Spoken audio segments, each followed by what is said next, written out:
Yes, yes. I love some good music. And John B, I mean, like I said, someone to love, pretty girl, they don't know. Are you still down? Oh my God, what you say, boo? Oh, John B is that man, and he's fine. So, okay, give me a second. Let me turn off, okay, the timer. All right. So, as you can see, there are a lot of stories that I want to talk about tonight. I'm a little late talking about some of these things, but I'm going to talk about them today. I'm talking about this. Okay. I want to talk about, hey, Paige turning priestess. Okay. And y'all get those likes up if you can when you come in. If you can't hear me, I'm sure you will let me know. Okay. So I want to talk about Kimura and her daughters, Aoki and Ming Lee, of the tragedy that recently happened regarding, the guys on the submarine and much more. I have a lot of things to show you, okay? Things on social media, things happening that, oh, it's just so good, okay? So let's get started. Let's just get started with the first thing I want to talk about. The first thing that I want to talk about is Aoki Simmons. I guess you can sort of say versus Russell, but she's his daughter. She's not trying to hurt him or anything like that, but she had her breaking point recently. It was all over the place. It was all over the place what happened. And it shocked people, but it didn't shock people because we keep seeing this with so many of these men, these wealthy black fathers. And I'm not saying that all races don't have problems. All families have effery. That's just the truth. But it's a common thing I'm seeing from 50 Cent to Future. Russell Simmons isn't seen as a hardcore, rapper type of thing. Hey, nearly Freest. He's not seen. He doesn't have that. Russell Simmons has never had that stereotype. You know, to be violent and a drug dealer and promoting violence and stuff like that. He helped start hip hop when hip hop was more about political things and things like that, and then it turned and all that stuff. I'm not saying it was always perfect now, but it was different when he first came out. Him with Run DMC, and we know her cousin is the fine Diggy Simmons. Yes, he's grown. I can say it. He's fine. Diggy. Okay, her cousin. And he has a career in music. So, okay, so Russell Simmons, as we see up here, she went on Instagram airing her father out. Now, there are people who thought, is it that serious? You're going to do this to your father?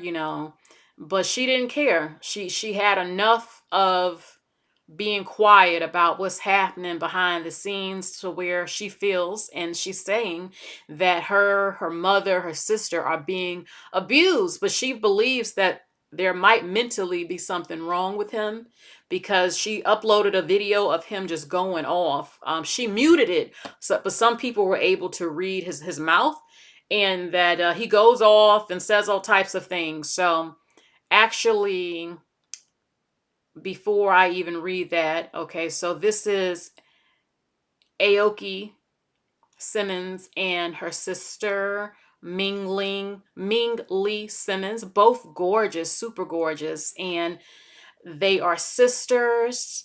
And I have to say, I mean, it was all over the place on the internet and stuff like that, but remember, I mean, these are not biracial girls.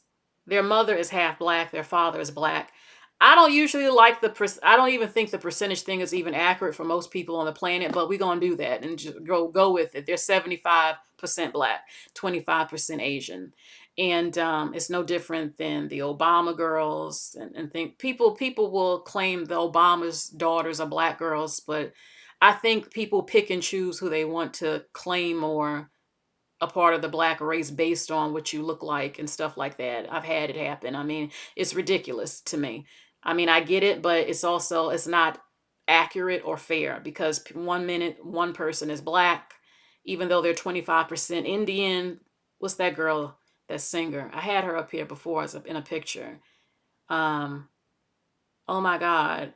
She used to wear purple hair a lot. She's really gorgeous. But anyway,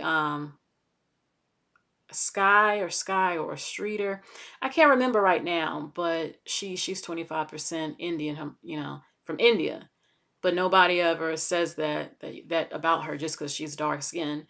No one says that. Or Rihanna and her father is 25% Irish, or and the Obama girls. But anyway, that's things that I notice, and it's like, okay, don't claim the Obama girls then and stuff like that. But they're predominantly more black than Asian.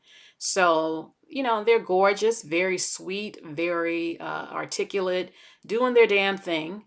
And their mother is, we know, Kimora. Okay, Kimora Simmons. Just a little bit about her for people who don't know, who come over here. She is a famous supermodel. She's from Detroit. Her father is black. Her mother is Japanese and Korean, Asian. So half Asian and black. And grew up in Detroit, started modeling like at 14 or 15, became really, really big, very successful, and had one of the greatest fashion lines, especially marketed to urban, considered excuse me, urban wear, for black people. It wasn't just for black people, but I mean, let's be honest, baby fat was incredible. I wish she would have made a plus size line for baby fat because the outfits were so cute.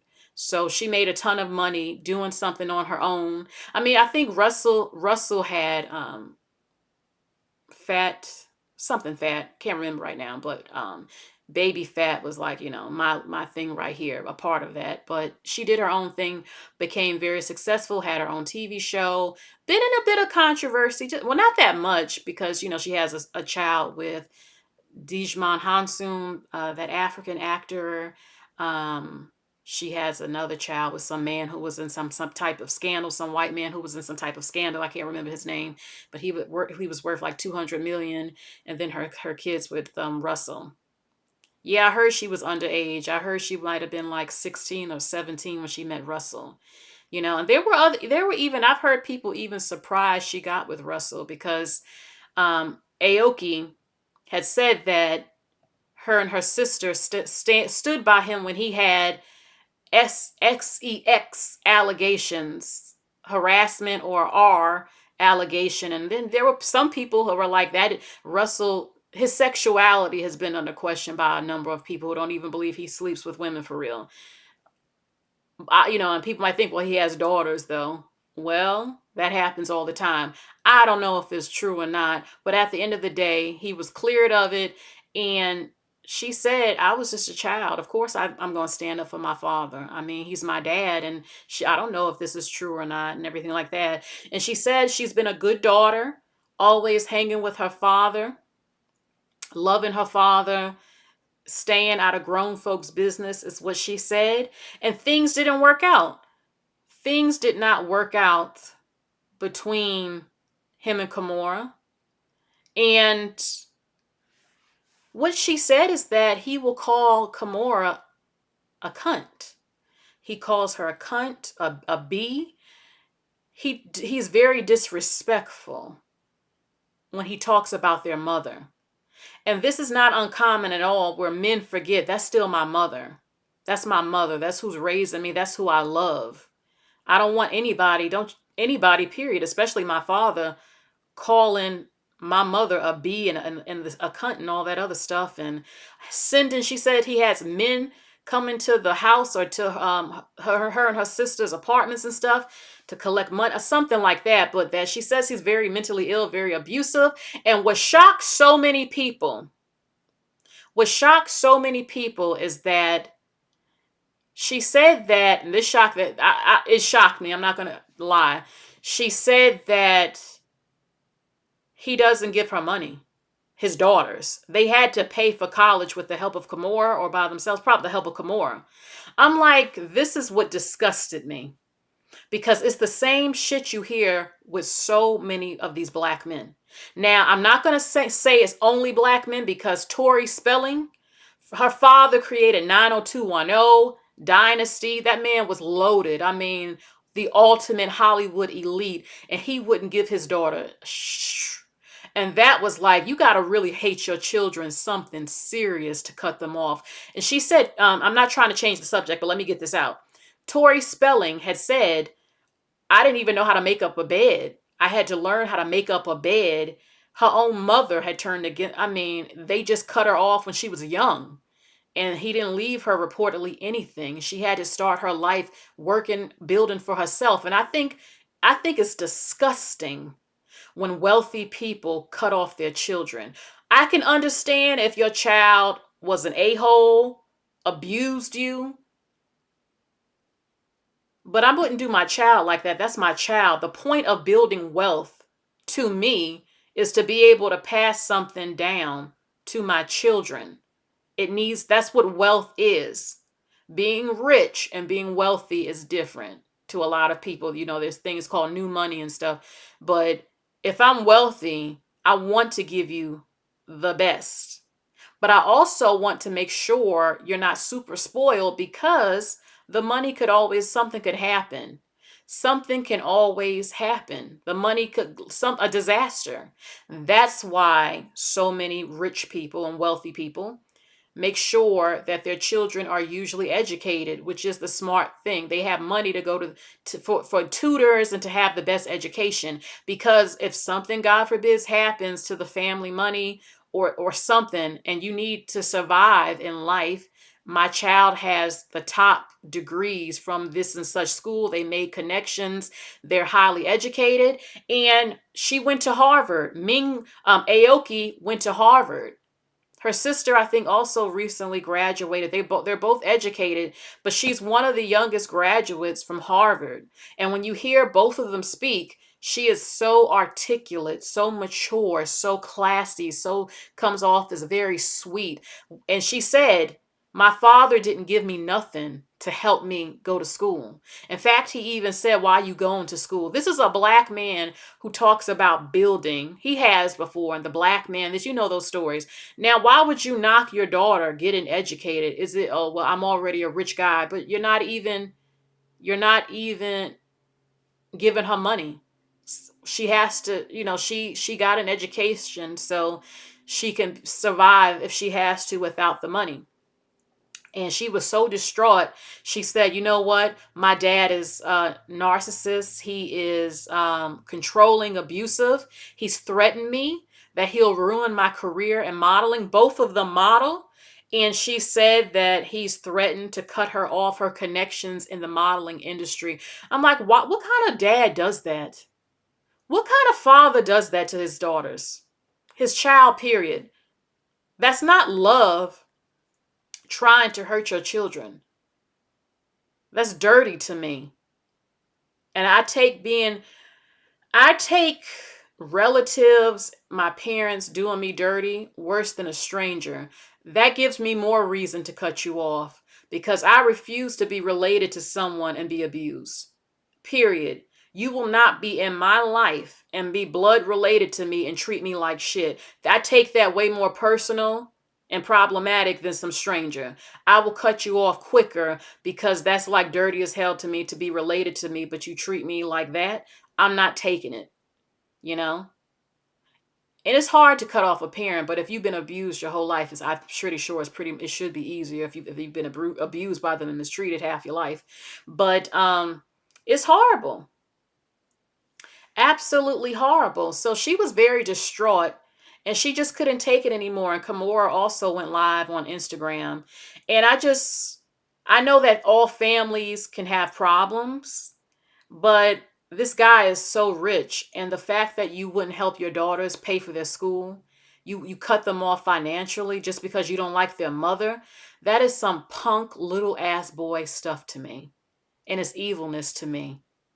It's evil. Why would you do that to your children? I think it's disgusting, you know. And it was disappointing to see, you hear about it, like 50 Cent in Future, people aren't surprised. Russell Simmons has a different image than a number of them and all of that stuff. So I'm telling you. So let me show you what she said, okay? Give me a second. All right, so Again, Aoki Lee says that she believes that something might be mentally wrong with him, her father, Russell Simmons. She says, "My father is not well. For years, he needs help and won't accept that he refuses to acknowledge he is not himself. He has threatened and bullied my sister, my grandma. He has harassed my grandma in the middle of the night in poor health.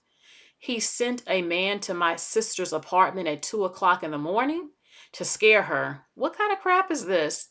He lashes out at anyone who does not say, 'Oh, Russell, everything is fine.' Well, it's not fine. If I never get a fashion job again, like he threatens, I'll be a lawyer, I guess, and work in the criminal justice system. Sure, I love my job, but it takes it away from me. Hold on. Sure, I love my job, but if he takes it away from me, I won't die. You don't threaten my sister and grandma and mother and say, 'Who's going to believe you? I'm Russell Simmons. Nobody thinks I'm crazy.' Well, he is what she says. He also released a statement saying that he loves his daughters more than life.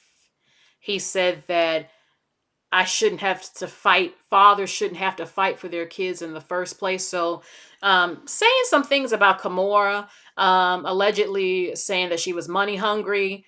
And Kimora has a lot of money on her own. She made millions of dollars from Baby Fat and her TV show. And I feel like if you don't like Kimora for whatever happened to her, why would you lash out at the kids? But men do this, some of them fathers, when they know the daughters, the children, are more closer to the mother. And they get jealous of that, some of them. They feel like, oh, you're choosing her over me. Even if they know they abused their mother.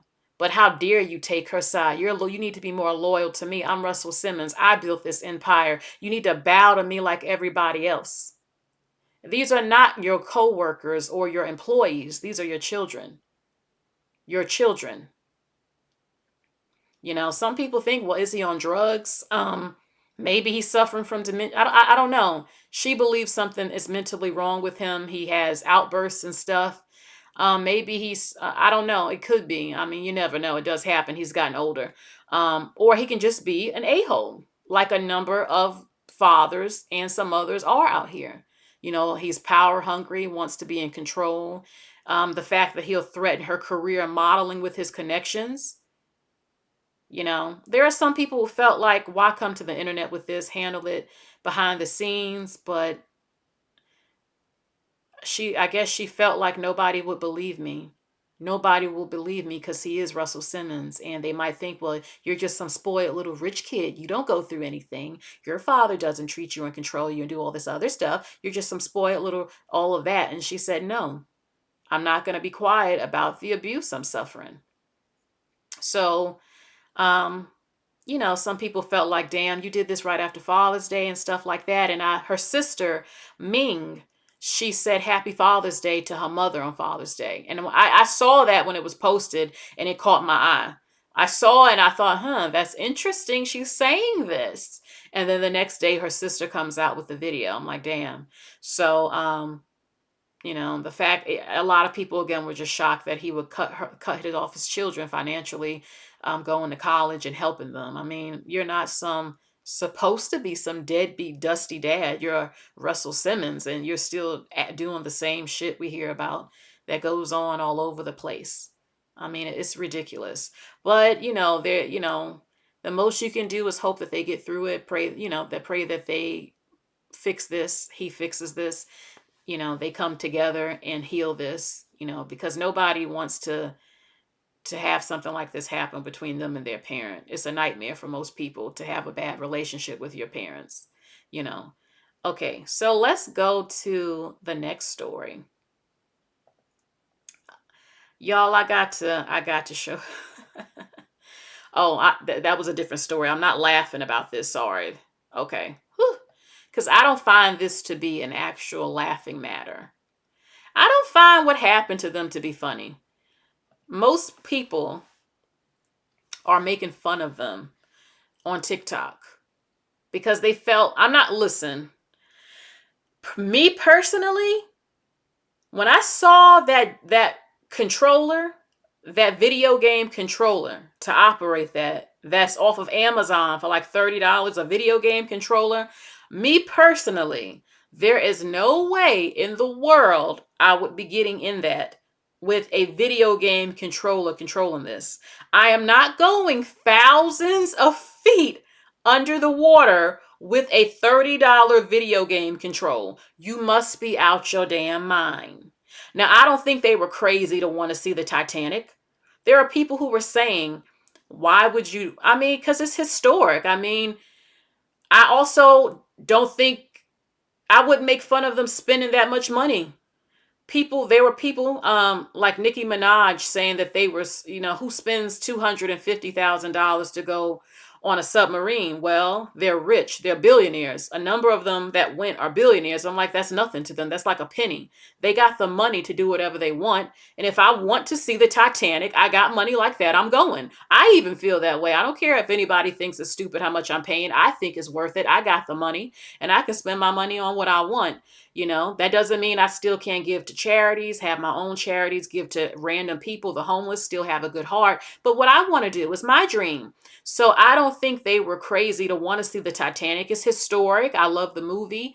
It is a tragedy. So I don't think they were wrong for wanting to see the Titanic. I don't think they were crazy for spending $250,000 to be able to. I do think that I would not spend or go on there with a submarine that is not it is not highly advanced. It is being run by a game controller for $30. Absolutely not. I am a billionaire. I want the best submarine. I want the submarine the Navy uses so that I know for sure I'm going to be in good hands. They had to sign a waiver, a paper saying that, yes, I'm aware that I could die if I go, and that is fine. So they knew the risk, that it is possible, but I have empathy.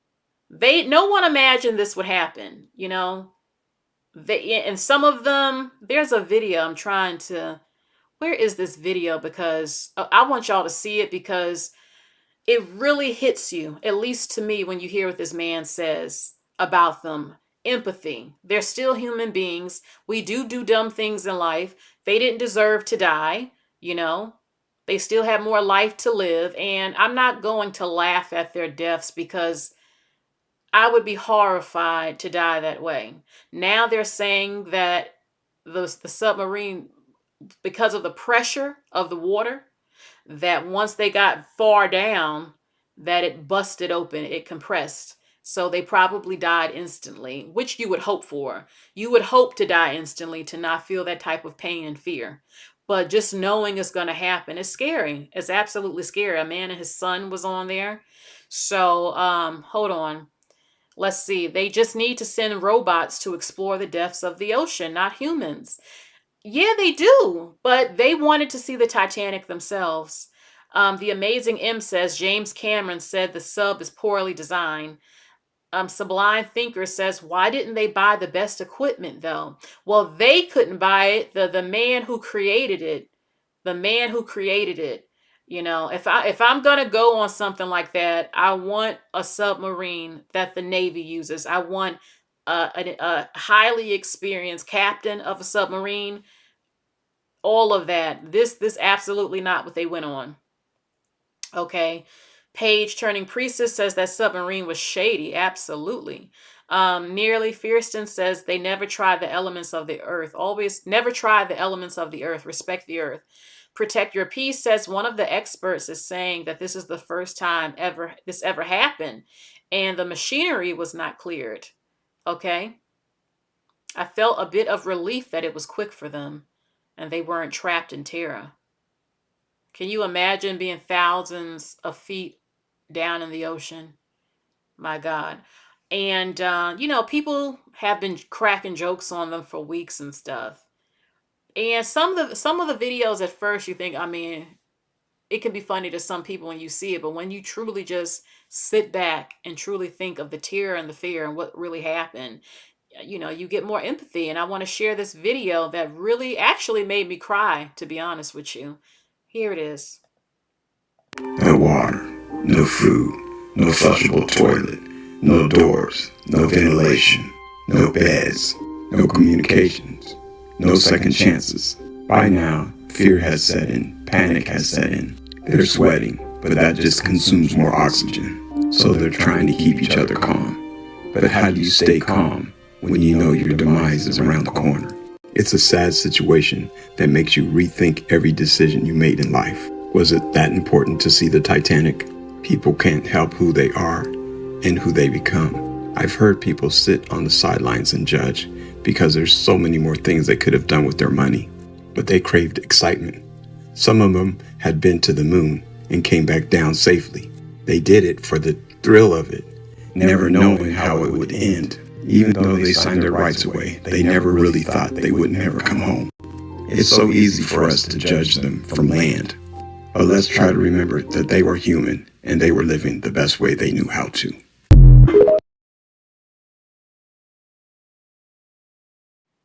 Oh, God. When I saw this video, it really made me tear up, seriously. Because you think about it, it's true. They have been to the moon. They've been places. They wanted, do you want to live your life not doing the things you want to do? Seriously, I mean, going to the moon. They were explorers. I'm not, like I said, I'm not against them seeing the Titanic at all. I would have done it if I could afford it. I don't know though. I'm kind of scared. I'm scared to be that deep down in the ocean, but they were for adventure and discovery. My thing is I would have went on a more advanced submarine. I have the money. I'm a billionaire. I can pay for it to go on a Navy submarine with an equipped pilot, the machinery and all of that, you know? So, oh my goodness gracious. I'm losing my train of thought. I just felt, I definitely felt for them. Definitely felt for them. Also, there was someone on TikTok making fun of them about, oh, well, why white people got to do stuff like this. And, I don't, let me say this. This doesn't just apply to only white people, but it was about white people, what someone said. Do you not understand that if it weren't for so many white people, and particularly men, who took risks of exploration, who took risks, we wouldn't have a lot of stuff we have. We wouldn't have the medicines we have. We wouldn't have the discoveries made that we have on the planet, because it takes people willing to take risks, going to the unknown. That's how discoveries are made. That's how changes are made within society. A lot of stuff we have, again, the medicines, all types of stuff wouldn't have happened if somebody didn't think of it and take a risk and experiment to see. You have people are so, I know we're going to get into this later about experimenting and morally right stuff, but you won't know if you don't try. You won't discover things if you don't look. You won't learn if you don't look. You'll be stuck in a certain state of mind where you don't grow and you don't learn, you don't explore, you don't discover.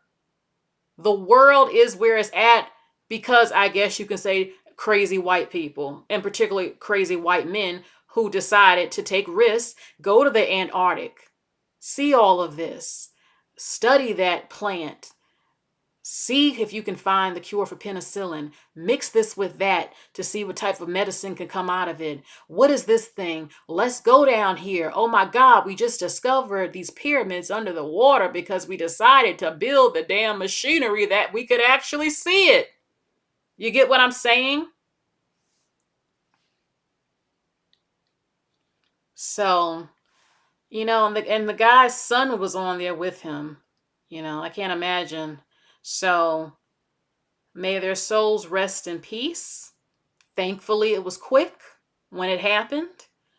And this is also a learning lesson for a number of people who do like to explore, to be careful, and that you are taking a risk. And are you willing to possibly lose your life in some things? Or to also, please don't get on things operated by poor machinery and video game controllers.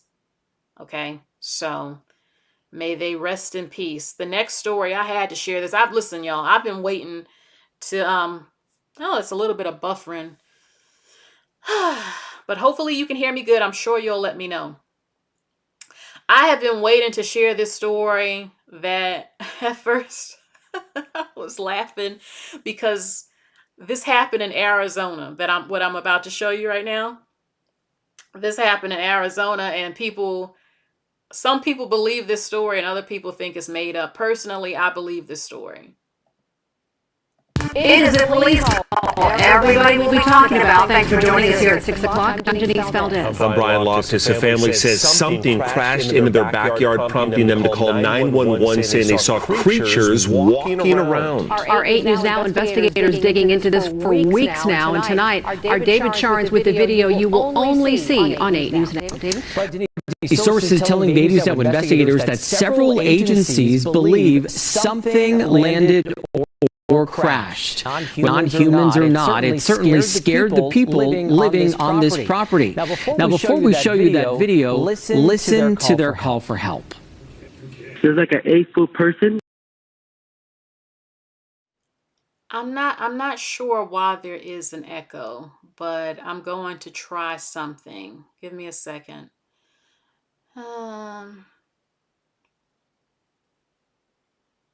It is a police call everybody will be talking about. Thanks for joining us here at 6 o'clock. I'm Denise Valdez. Brian Loftus. Family says something crashed into their backyard, prompting them to call 911, saying they saw creatures walking around. Our 8 News Now investigators digging into this for weeks now, and tonight our David Charnes with the video you will only see on 8 News Now. David? Right, Denise, sources telling the 8 News Now investigators that several agencies believe something landed or crashed. Whether it was non-humans or not, it certainly scared the people living on this property. Now, before we show you that video, listen to their call for help. There's like an 8-foot person beside it, and another one's inside, and it has big eyes and looking at us, and it's still there. Okay, where is this on your property? In my backyard. I swear to God, this is not a joke. This is actually, we're terrified of it. So there's 2 people or 2 subjects that are in your backyard? Correct, and they're very large. They're like 8 foot, 9 feet, 10 foot. I don't know. They look like aliens to us. Big eyes. They have big eyes, like I can't explain it, and big mouth. They're shiny eyes, and they're not human. They're 100% they're not human. Okay. Well, the 8 News Now investigators obtaining video as officers then responded to the call you just heard. You'll see the officers also saw something in the sky that night, but the big question is, what was it, and is it all connected? Leave her alone. It's almost midnight on May 1st when a Las Vegas Metro police officer's body cam catches this, something flashing low in the sky. 911 emergency. Minutes later, there's like an 8-foot person beside it, and another one's inside, and it has big eyes and looking at us, and it's still there. Someone calls 911 reporting 2 large figures in their backyard. No, I'm so nervous right now. The 8 News Now investigators obtaining another officer's video as he's sent to the Northwest Valley home. I have butterflies, bro. I've only saw a shooting star. Then these people say there's aliens in their backyard. By now, it's more than an hour after that bright light. Officers meeting up with the caller and his family. What'd you see? It was like a big creature. A big creature? Yeah, like around 10 feet tall. I'm not going to BS you guys. One of my partners said they saw something fall out of the sky too, so that's why I'm kind of curious. Did you see anything land in your backyard, or? They see like a big double days, like a big like a. Right now, I do believe in it. Police walk into the backyard to investigate, but Metro blacked out that part of the video because it's considered private property. What's clear? They're taking this call seriously. Hey, this might sound like a really dumb question, but did you guys see anything fall out of the sky? Here's what they saw. I would normally discount it as nothing. However, Okay, can y'all hear me? Okay, the video for some reason is moving slow over here, but y'all see it. They said that I saw it fall from the sky. It looked like a green comet or something. It was the ship. Whatever the hell it was them. They have it on camera. They have it. Now, at first I thought, you saw 10-foot tall aliens. Why didn't you record this? But then I said, you know what? They were probably so much in shock and scared to death. They didn't make it up. There have been the other news reports. They admitted that the government has been around there since that happened. There's an imprint in the ground, circular, almost like a UFO type of thing. But they said that they were like 10 foot tall and they got big eyes. And we hear that. Now, they didn't say they got the big old heads and stuff, that they were really tall, big eyes. I don't know if they were gray or green or brown. I don't know. But they do have it on camera of the big old green looking comet thing that fell down. So I believe the story. I do, because it's recorded. What is that falling out the sky? And then I said to myself, hold on now. If their ship crashed, where the hell were the pieces of it? How did they get off the planet that quick? Your ship fell down. You crashed. Whatever the hell that was, y'all crashed. And within a few minutes, y'all able to go to wherever y'all was going. How does that happen? But they say they got high-tech technology and stuff, so they can fix stuff real quick and stuff. But the Nephilim, I don't think they're Nephilim at all. I've heard the story about the Nephilim. The Nephilim were the children, supposedly, of aliens and humans. And they were on Earth. There was nothing about the Nephilim going into another planet or a different portal and stuff like that. They just said that women gave birth to super big kids and that they started eating people. That's just one of the stories, that the flood happened because the Nephilim was walking around. The signs that it's a Nephilim, they had a second row of teeth. A lot of them had red hair. A number of them had 6 toes and feet, or 10. And that they were big, very hungry, and they started cannibalizing people because there wasn't enough food to feed them. And it was all type of craziness going around, and the flood came to try to clean up the earth and get rid of them, and it didn't work. Now, that's just a story. I'm not saying it's true, but it couldn't be the Nephilim, because there's nothing about the Nephilim. Were not a group that came out of heaven, the planets, and fell down. The Nephilim was a group of half human, half alien children that were on Earth. So that couldn't possibly be them. I also don't believe they're demons at all. Why do they have to be demons? There's other species in the world, in the universe. In my opinion, I don't believe humans are the only creation at all. So I don't believe just because it's not human that makes them evil. There's other things in the world, in the planet, to me. Do they want to possibly eat you and kill you like humans do on Earth already? Possibly. But I don't believe we're alone at all. I definitely know this to be a fact. I won't say too much, but I know someone that's seen a UFO and they swear by it over and over, details everything. And the crazy thing is that about a decade ago, when I was watching the news in one of these states, like in the Midwest or something, what this person described to me happened there. I'll tell you a little bit. They said a mysterious flash of light. It was at a gas station. It was recorded. This person told me that the light lit up like it was daylight, but it was like 12 o'clock at night. She saw it, and that when she saw it, the whole street lit up like it was freaking the morning time. And then on the news about a decade ago, it was the same thing that happened, like in Kansas or somewhere like that. And they were like, that nobody knows what this is, but it was exactly the same description that I had heard. And there's a lot more I'm not going to say, but yes, they exist. I definitely know this to be true. I don't obsess over it anymore or worry about it, because of aliens who are foreigners to planet Earth that simply come here. If they wanted us to know them and see them, they would have been done it. Especially when I hear people say, oh, they've been on the earth before us. If you were here before me, what are you hiding for? You was here first, supposedly. So it makes no sense to me. What are you, and I always hear humans can't handle it. They can't interfere with the human evolution. They can't say nothing. I don't believe that at all. It's no perfect time to reveal yourself. It's going to be a panic. It's going to be shocking, no matter when you do it.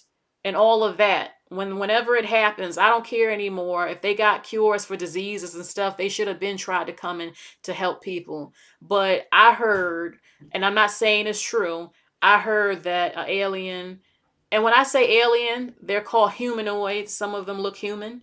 I heard that they got the cure for all types of stuff, and they tried to tell the president. This was like years upon years ago, and reportedly the president said no, because you're going to mess up our industry, the pharmaceutical industry and stuff, and they didn't want to give everybody the cure to illnesses and stuff like that. So I'm not saying it's true, it's just something I heard. But all I do know is if they exist, which I believe, it's ridiculous how long it's been taking them to say something. And I've heard some people say they're the ones who run experiments on humans and do things behind the scenes. The government is working with them with technology and all this other stuff. And it could make sense. How are you this advanced within technology and coming out with technology every single year, but yet the planet still look the way it does? We still don't have clean water on the whole globe. We still have horrible race relations globally. How could you advance with technology and be this smart, but yet you can't fix that? You can't even fix the water on a global scale. So yeah, I wouldn't be shocked if Roswell really happened and they collected the UFO and they learned how to build all this stuff and took, like Terminator. Remember on Terminator 1, when they took the Terminator's arm, the CPU, and in Terminator 2, they was able to build up all the technology from the chip in Terminator. They took the chip and then they covered it up and said it never happened. It did. And then they took it and they learned how to build better technology from the robots and stuff like that. So, yep. Protect Your Peace says, yep. Yep, Cerebral. And we still don't even have medicine cures. Yeah, we have to think, how can the technology be on the level it's on, but they can't come up with the cures for stuff? I've heard people say the government got a cure for everything, but only the rich people get it. That's possibly true. Then again, they need population control. Look, there's too many people on the earth to a number of them. I can't, I don't have a name, but the super elite and all that stuff, they feel there's too many people on the earth. We can't feed all these people. It's just, we got to depopulate in some type of way. It's too much going on. I'm going to show you later about this lab meat they coming out with and all this stuff. But I feel torn about it when I hear people say the government is trying to kill us, because on one end, you're saying they're trying to kill us, but they also have medicines and treatments and all types of stuff to try to save you. So I don't know. I feel torn on that. But the population control, yeah, is real, because the planet cannot be overpopulated. There's not enough resources and stuff like that. I'm not saying that they should be trying to kill us. That's horrible. But I also think that experiments are being run on a lot of humans, of course. But they don't know what they're doing. They're going to do just in all the movies, they're going to end up probably unaliving us and themselves at the same time. That happens in all the movies, because okay, so these aliens fell down in their yard and escaped. They left, but they saw them. They were scared to death. It is on camera of the green light falling from the sky. That was their ship, or whatever the hell it was. It was them. Without a shadow of a doubt, it was them. They got it on camera. Here it is. I'm going to show it to you again real quick.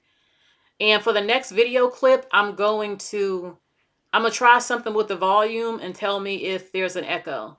Okay, but here, look at this again. Look right here. That's them right here. Let me zoom in. Okay. It's almost midnight on May 1st when y'all see it? There it go. A Las Vegas Metro police officer's body cam. That's them. That is them. I don't believe the rapture is near. There's nothing I know of in the Bible that says aliens are going to pop up and that's when y'all going to be flown up into the sky. I have never heard of anything like that. The rapture is coming because aliens is coming. No, I don't believe that at all. Okay, so let's move on. But they are here.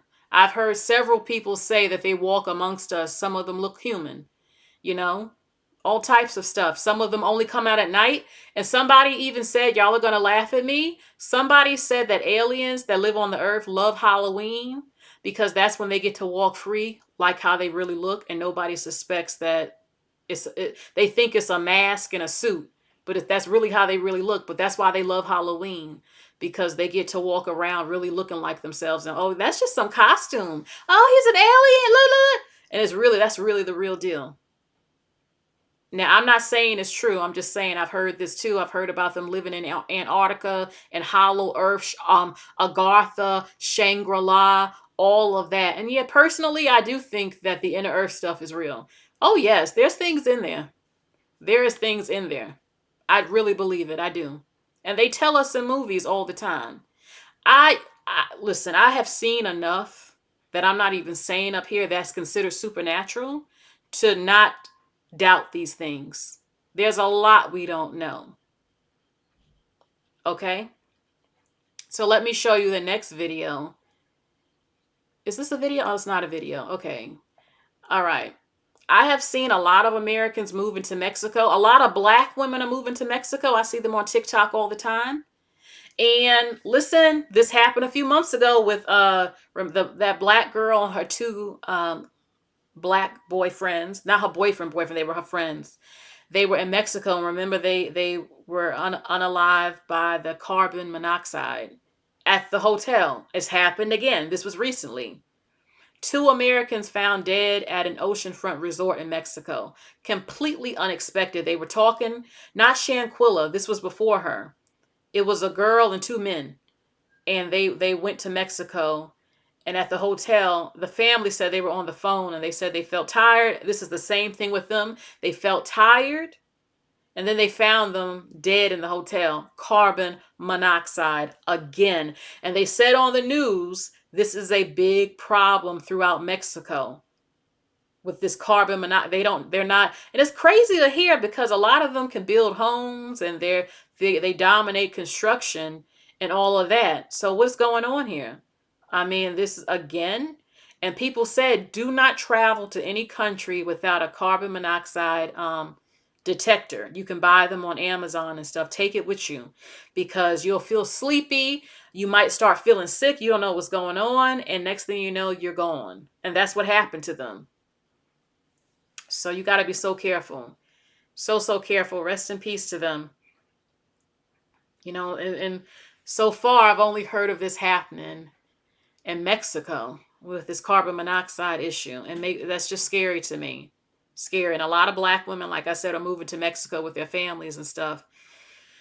Permanently moving there. Y'all better be careful. All of y'all watching, you better be careful and take a carbon monoxide detector and put it in your house because this is a big problem over there. Let me show you the next clip because I need to hear this too. A lot of these things I'm showing you, I haven't seen a lot of these clips, y'all. We're watching them together and I need to hear it. So I'm going to play this. And I'm going to try to do something with the volume, and I want you to tell me if there's an echo. There are 5 needs a man has in order to be happy in a relationship. He usually only needs 1 to 3.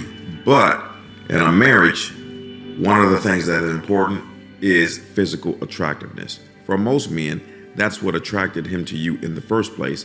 And it's very important that you carry that in a relationship in order for him to be happy. I interviewed a woman one time and I told her, I said, do you want your husband to only be satisfied with you? She said, yes. I said, well, then don't you think that he should like what he's looking at? Physical attractiveness is very important to a man. From hairstyle to makeup to weight. Make sure you find out what your husband likes and try your best to be that, to be a blessing to him. Make sure to follow us on social media if you want more information on how to have successful relationships. There are 5 needs a man has in order to be happy in a relationship. He usually only needs 1 to 3. But in a marriage, one of the things that is important is physical attractiveness. For most men, that's what attracted him to you in the first place. And it's very important that you carry that in a relationship in order for him to be happy. I interviewed a woman one time and I told her, I said, do you want your husband to only be satisfied with you? She said, yes. I said, well, then don't you think that he should like what he's looking at?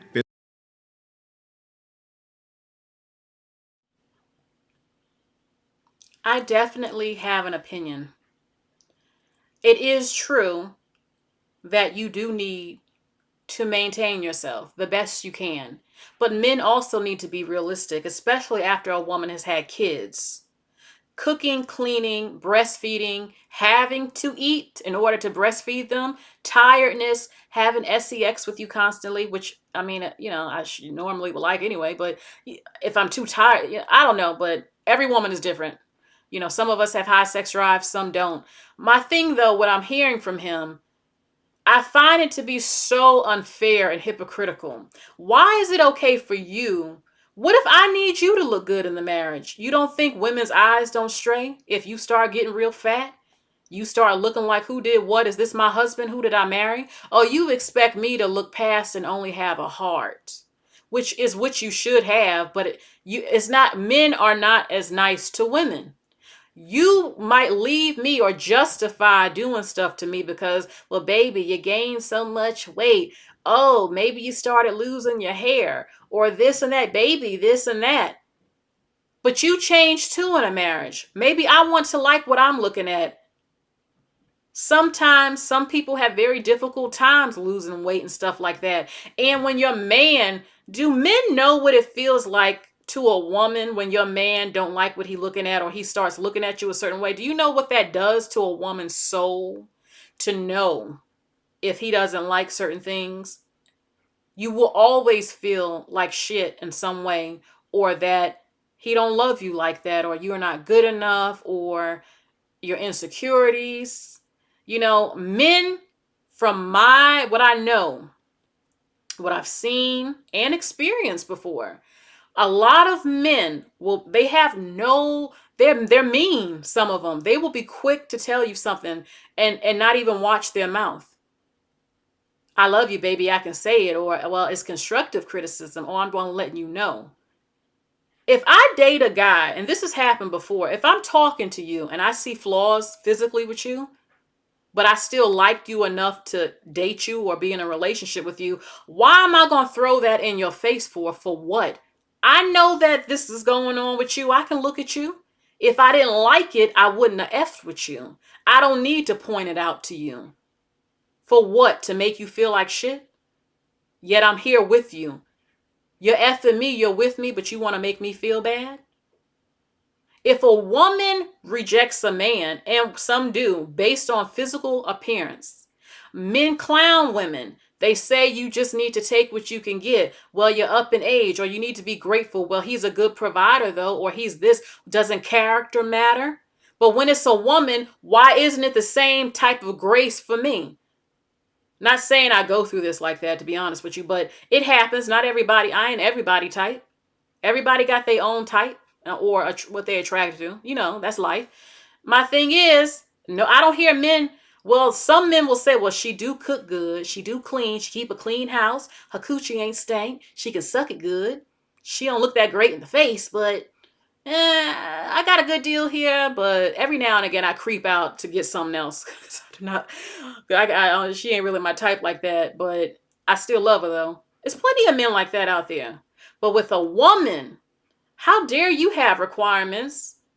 I'm going to take it there right now with something. If a woman said, like he said, a man must be physically attracted, it is true. That's why typically the man needs to choose. He has to choose you, because that means he wants to be stuck with you. He can imagine being stuck with you. He can imagine you having his kids, And he needs to be attracted so that he can perform in the bedroom. He has to like effing you, looking at you. But a woman too. Why is it that men don't think I don't want to look up at my man and like what I'm looking at? I want to desire you. When women have a high desire and physical attraction to their man, we can't keep our hands off of you.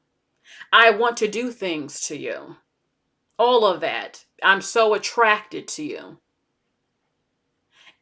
But all of a sudden, when women say it, well, he ain't your type. Now, I have said it myself, a lot of us can look past certain things. I don't believe perfection exists. I've never It just doesn't at large. People compromise, right? There are other things that can make up for stuff, especially if he does love the shit out of you, if he is providing, if he is trying to lay it down in that bedroom for you, if he is a good father, if he is intelligent, if he does say nice things to you, he makes you feel wonderful. A lot of women can overlook his looks. A lot of that happens a lot because you're so in love with him, or there's other qualities about him, but men aren't so forgiving. A number of them. But they can't take it when it's reversed. If women said simply, I don't date a man whose penis size is below such and such. No. If you don't have such and such penis size, I'm not interested. The men will rip a woman apart if they say, oh, you have requirements for my looks and how I need to look. I have requirements for the type of penis I want every night that satisfies me enough for me, that brings me joy and happiness so that I won't think about laying up with another man and leaving you. Or I require this in the bedroom, certain acts in the bedroom. And if you don't do that as a man, another man will, and this ain't gonna work for me. A woman can say it, but most women don't dare say it because we've been programmed not to say it publicly. And again, every woman's needs and wants is different. Even when it comes to the penis, what I like, you might not like. What you think is big might not be big. What you think is small might not be small. We're all different. The point is that they say it so confidently, like this is what it is. And if you don't if you don't look good, I have every reason to hurt you and put you down or do all of this to you. And I understand. And I believe in looking good for my man and for myself. If you know what he likes, you want to wear that a lot. He likes that. You want him to not lose that attraction to you. You want it to, once the spice is gone, it's almost over. Once he doesn't want to sleep with you, it's just almost over. And if you don't want to sleep with him, it's just about over. That's why, to me, you have to keep that attraction going. But men can also not be realistic. Women get older. Women's bodies changes. We carry more water weight than men. We bloat on our periods. We have children. We get older. We have all types of stuff going on with us that a number of men don't even experience. And a number of them don't understand that. Now, I understand it can be frustrating if your wife, girlfriend, or whatever is looking, I think some men need to be nicer on how they communicate with women. Some of them can be very cruel and mean and actually will make her emotionally eat even more or start feeling out of love with you. When you start hurting her feelings and stuff. I mean, if some men simply said, you know what, baby, can we go on a diet together? Let's experiment. Let's go on TikTok or YouTube and look at these healthy meals and let's see how they taste and let's get on this diet and, I'm going to walk with you. We'll walk together. I gained some weight too. Let's do this and all of that. And I think that a woman should also care too. I want to still look good for my man. I want him to care about me and all of that. But I also want him to think I'm beautiful and still love me when I don't look fixed up and when I'm not always at my best because I'm a great woman and he loves me, But I'm also realistic too. And I know women get upset, but this is how a number of them are. But in their mind, they don't believe that women can also be the same because a lot of women don't say it. They don't say it a lot. They always say, well, you just want a man to provide and protect. Yeah, also romantic and sweet. I also want to be sexually satisfied. And you learn me, my body. I'm not your last girlfriend or whoever you was with. So don't compare me to her. I'm not her. What I might want is different than her. Being a good lover. A man and a woman need to be that for each other, not just the man, And y'all need to learn each other and what you like. Because if he's into some stuff you're not into, that probably might not work. If he feels he needs certain things that you just refuse to do or you're not into. And all of that. People need to also be with someone they're compatible with in that area. And also when it comes to looks, again, women get ripped apart if they don't like how a man looks. And I said before, you judge me based on how I look. I have to give birth to daughters too. But then you don't, if I'm going to be having kids with you, and what if they take after you and you're not that very attractive and all that? Those are things that run through people's minds. And beauty is in the eye of the beholder. We all have different tastes on what we think is attractive, first of all. But my point is that it blows my mind how so many of them don't think that physical attractiveness can also make your woman want to leave you too, or think of someone else. You're not appealing to me anymore. I don't want to see my man get up to 500 pounds. Are you crazy? For a number of reasons. But, it's just, they don't think that a woman doesn't want to also look at a man's face and think, damn. Ladies, any lady, now, it's not always everything. You don't have to have perfection. I'm sure a number of you, I've done it, talk to someone that's not really your type, but they're not like butt ugly or anything like that. When you talk to somebody you have attraction to and it's there, it's a different feeling. You're happier. Your face lights up when you see them. You want to keep kissing on them and touching them. You keep holding their hand. You just get like, you just think, damn. Oh my God. Oh, my man is so damn fine. Oh my God. He's sexy as a motherfucker. Oh my God. Come here. Damn, you look good. And I know women will say, don't say it to him. Don't say it to him. He know he look good. You gonna hype him up. He got a big head already. Don't tell him. If you're my man, I can tell you how fine you are. You're my man. You look good as hell. You are sexy. You are beautiful. Oh my God. I want your children. You are so fine. No, but you can't just have children with men based on looks, even though men do that with women. But, it's other stuff he has to make up for it. But my goodness. Hey, Kanichi. Hold on. Page Turner Priestess says, a lot of guys I have met are just regular and don't focus on maintenance of their bodies, mind, or souls. That's a problem for me. I like clean cut men. I'm not with this shit they got going on now, how they're looking out here. I like clean cut men. Okay? No dirty nails. Again, if he has a beard, it's a low cut beard. It's shaped nice. His goatee is shaped up nice. Okay, he wears cologne. He smells good, so I can lay up under him and sniff his neck and lay up under him and just go crazy smelling him. All women want to feel this way about their man. Men need to stop thinking, well, you just need to be the cute. No, I need you to do something with yourself too. I want to like looking at my man. I want to be turned on by you. But then again, we wouldn't even be with each other if I wasn't. Even though I have talked to men that wasn't my type. But yeah, I'm not going to apologize for wanting to be attracted to my partner.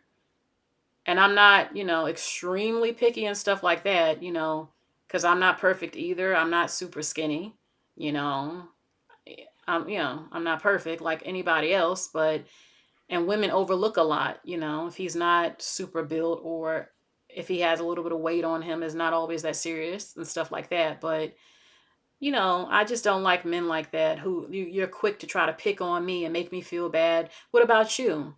I could rip your ass apart too. I had that happen before once to a guy that was being mean to me. He didn't even know he wasn't even my type.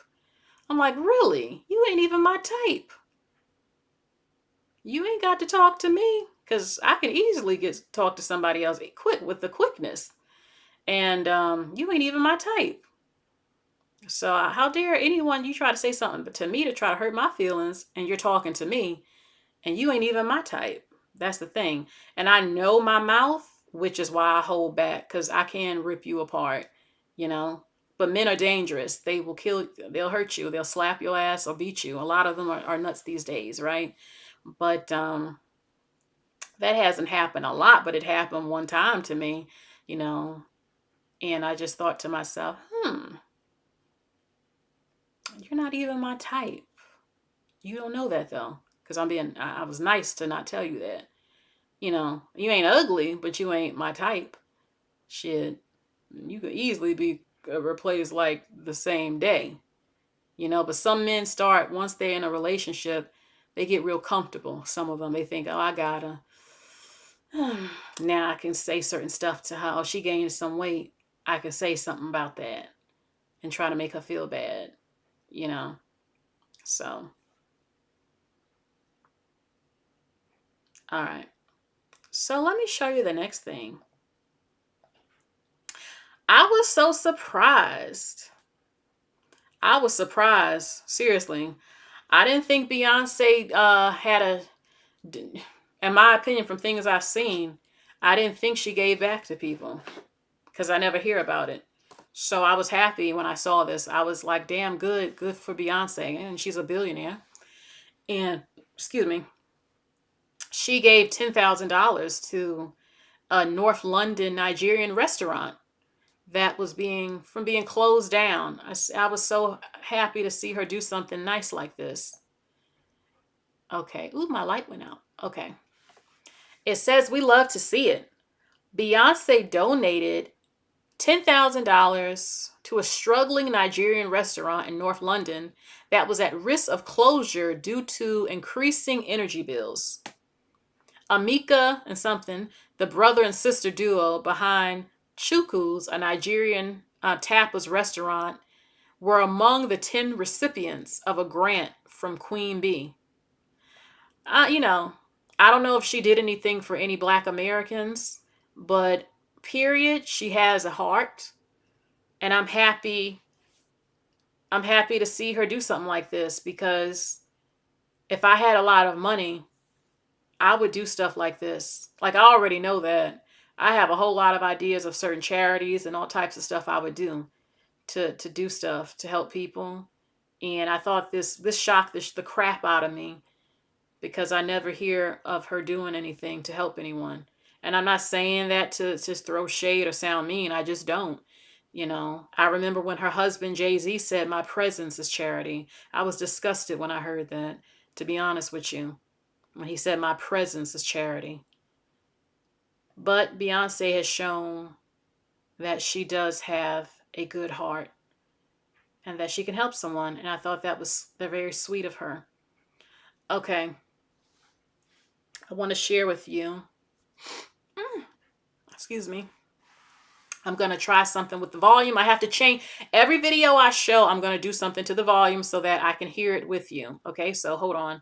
This is Umar Johnson. Oh, I'm not going to lie. Umar Johnson did say something that we've been saying, but it's different to a lot of people when they hear it from a man, when he addressed men. I'm not going to show that clip, but I'm going to show something else. Are there any good white people in the world? There may be, but it doesn't matter. And you know why? No matter how good an individual white person may be, they have an obligation to look out for the best interests of the white race. Therefore, no matter how well-meaning they may be, at the end of the day, they're going to close ranks with their own people. Every white person has an obligation to protect white privilege. If there were so many good white people in the world as so many black multiculturalists claim, why is apartheid still in effect?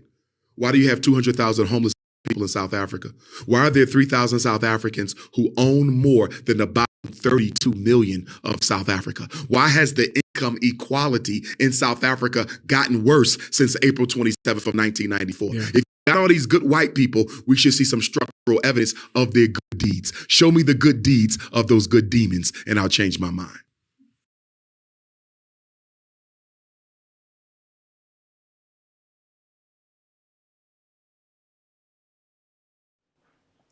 Y'all know. Okay, I hope y'all. Okay, the sound was bad. Y'all know damn well I got an opinion. I damn well got a good opinion on this one.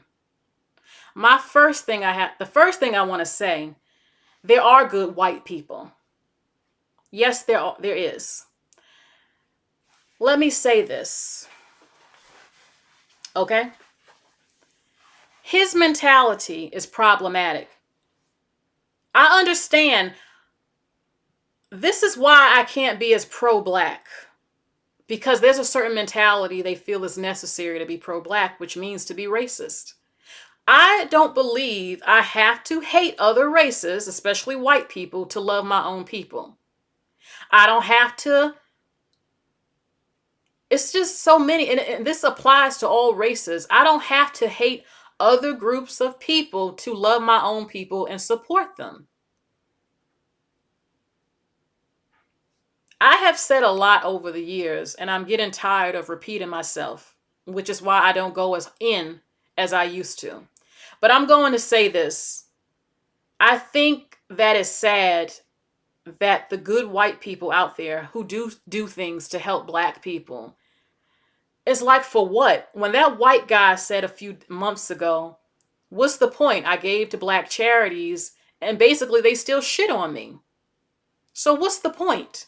Leave them alone. I moved to a white area and I don't bother with them anymore because they don't want to be bothered. No matter what you do, it's never enough.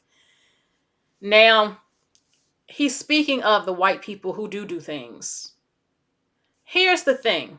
Oh, Lord. I mean, I can go deep into it. I don't have nothing written down, so I got to get my thoughts straight.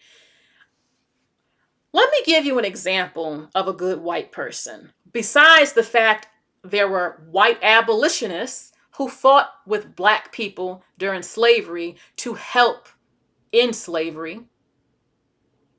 Because slavery just didn't end because you marched and protested. It ended because their people decided to end it. You didn't fight them in a war to gain freedom and fight like Native American men. You didn't do that. That is a fact. Okay? Anyway, that's not to diss you. That's just the truth here. Slavery would not have lasted that long. I still don't know how the hell all them slaves was on a plantation and nobody busted up in that house if you were being abused so bad, which it did. Of course, it did happen. Of course, I'm not stupid.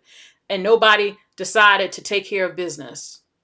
That's still a mystery to me. But any damn way, give me a second. He says it so confidently. No, there are no good white people because their obligation will always be to white people. Well, isn't that what you're trying to do? A lot of pro-black people who hate white people so much, you're only mad because you've lost to them and you're subjugated under them, which could end a little bit. But I see a lot of stuff. I don't know. But I will say this, you ain't the only one. But you hate the white man, especially him, because y'all don't mind being with his women. And I don't care about interracial dating like that, you know. Y'all know this. Umar is against it for the men and the women. That's his right. That's his opinion. But you want to hate them for doing the same thing you preach. Y'all preach about black preservation and helping your own people. But all of a sudden, when the white man and woman practice exactly what you're talking about, oh, it's so oppressive and wrong now. It is? Isn't that the same thing that you saying to do?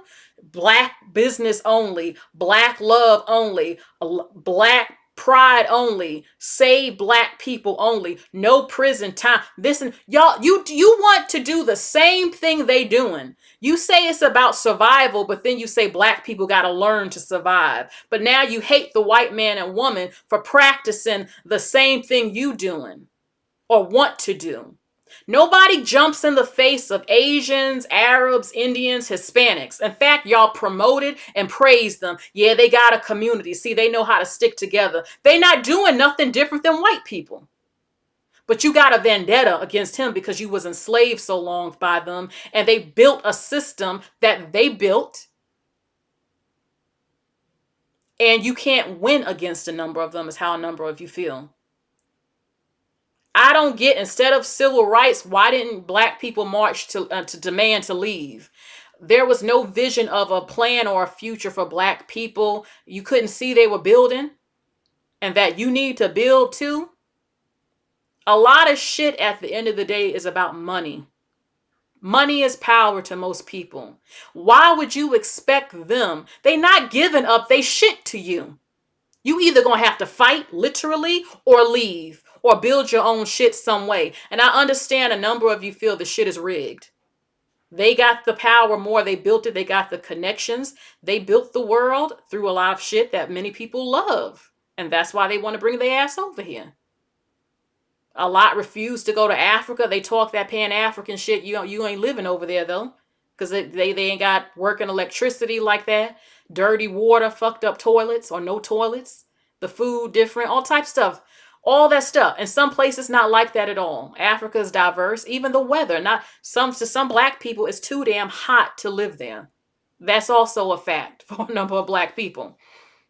My thing is that 1 minute you will call, I said this years ago, but when I say it, no one listens or I get cursed out. A black man says it or some black conscious sound and Erykah Badu type say it all of a sudden. She's so enlightened, I gotta listen to her. I've been saying it too.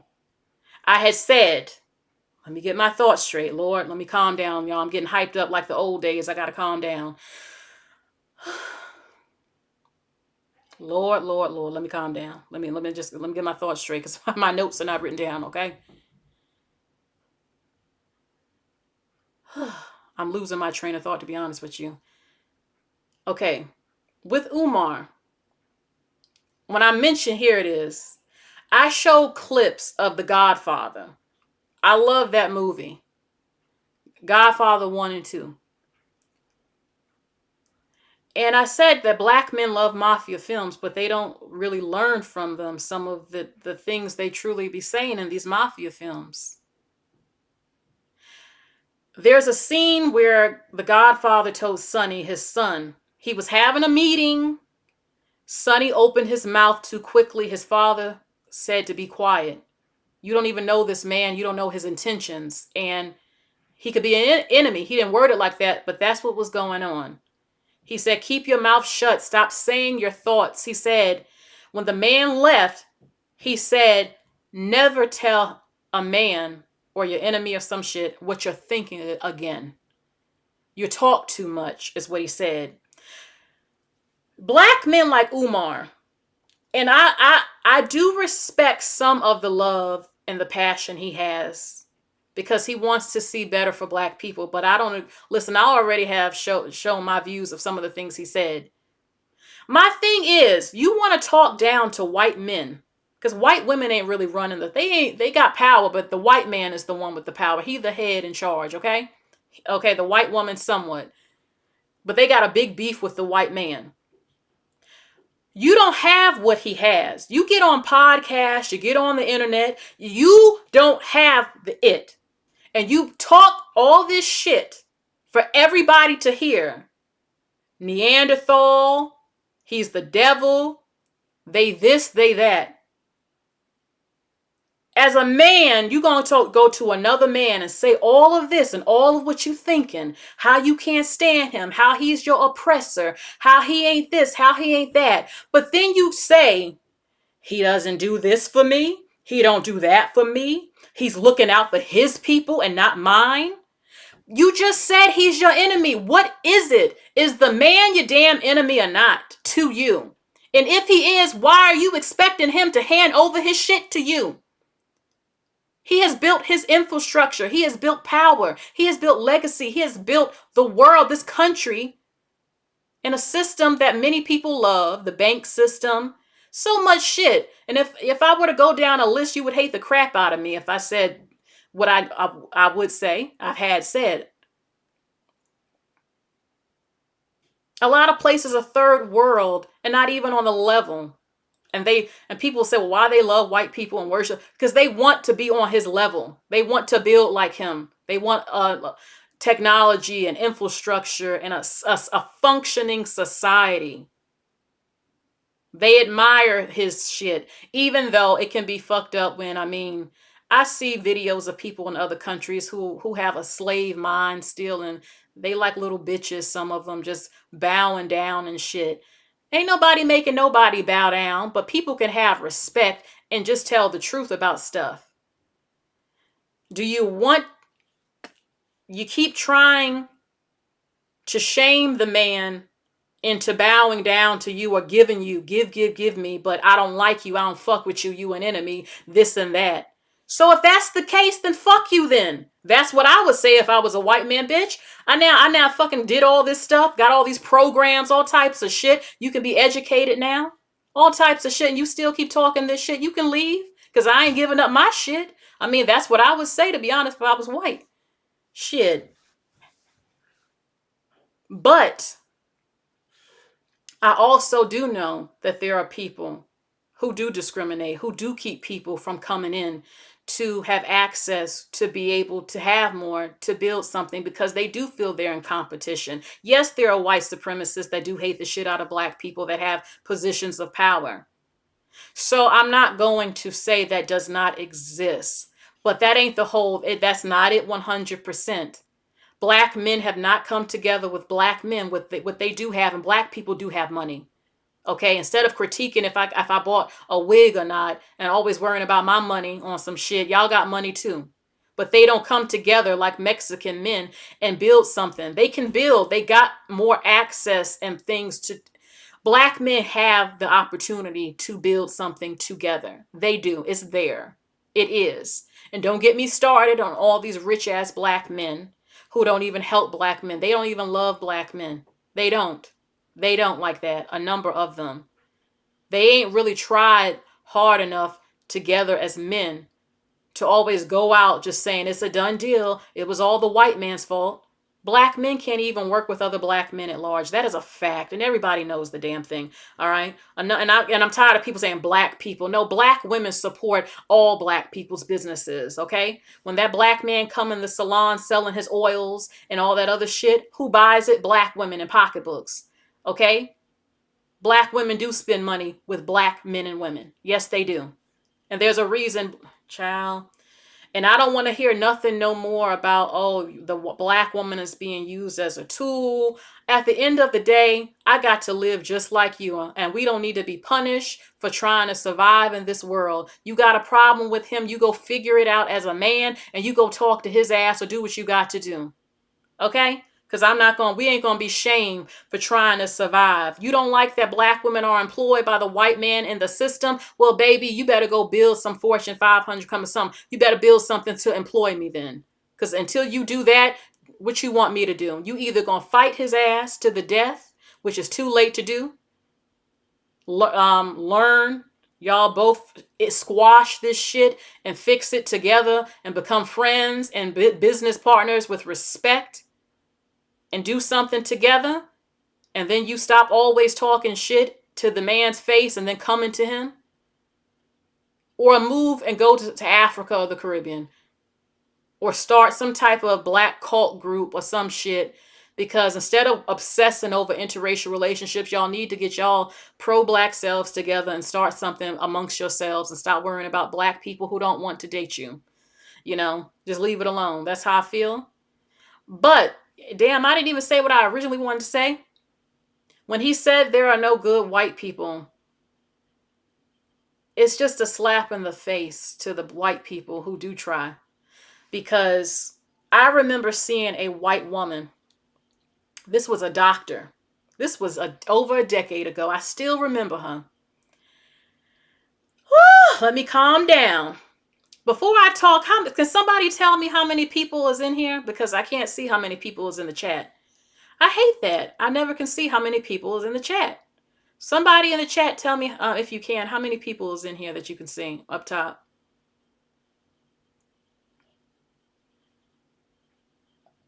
I just want to know before, 43. I'm telling you, people are not getting my notifications. You know, if you stop going live for like a week or two, all of a sudden when you go live, nobody sees your notifications. I don't like that at all. It's not fair. It's not fair. But anyway, let me tell you about this good white woman. And it's just, in Africa, I told you about fistulas, how they marry off little girls to grown men. And when the men impregnate these little girls who do not desire a penis at 10 and 11 years old and 12, that when they get pregnant, one of the leading causes of death amongst African women, even to this day, is from pregnancies, childbirth, besides malaria. Anyway, they still haven't learned yet their lesson about marrying babies off. After all the deaths from it, they still haven't learned in parts of Africa. This was over a decade ago. What they would do after these little girls' vagina and butt area was split open, a hole that would not heal, a fistula, a very bad tear, a hole between the vagina and the butt, where their pee and their doodle would just fall out. They can't stop it. And that there was a terrible stench. And their family or people they lived with would kick them out into a hut and shun them. They would shun them and treat them bad because you decided to marry me off to a grown man and have my little pelvic almost kill me and my vagina and butthole split open because of you. Now you want to kick me out because I can't control the pee and the doodle falling out of me. This is common in parts of Africa. So it was very bad. A white woman, she was either from America or England. Nobody asked her to do this. She went there, started a hospital, a little clinic, and sewed them up. And would ask, of course, for donations in order to have the equipment and the medicine to treat them because their people can't or don't. So don't sit up here and tell me there are no good white people in the world, because where were you to save those little African girls from fistulas and having their vaginas and butts split open and to sew them up and to heal them? You're not there. Y'all don't have any projects to help them or even black girls in America. But this good white woman saw there was a problem and went to save them and to heal them and sew them up. Not because it was an obligation or she was getting something from it, because she had a good heart and didn't like seeing that happen to little girls. But is anybody going to acknowledge her and what she did? No. She gets shitted on by black people like you who says there's no good white people at all. After all the things that some of them have done in history to help you. Instead, y'all always focusing on the ones who can't stand you. Why? They don't like you. Get over it.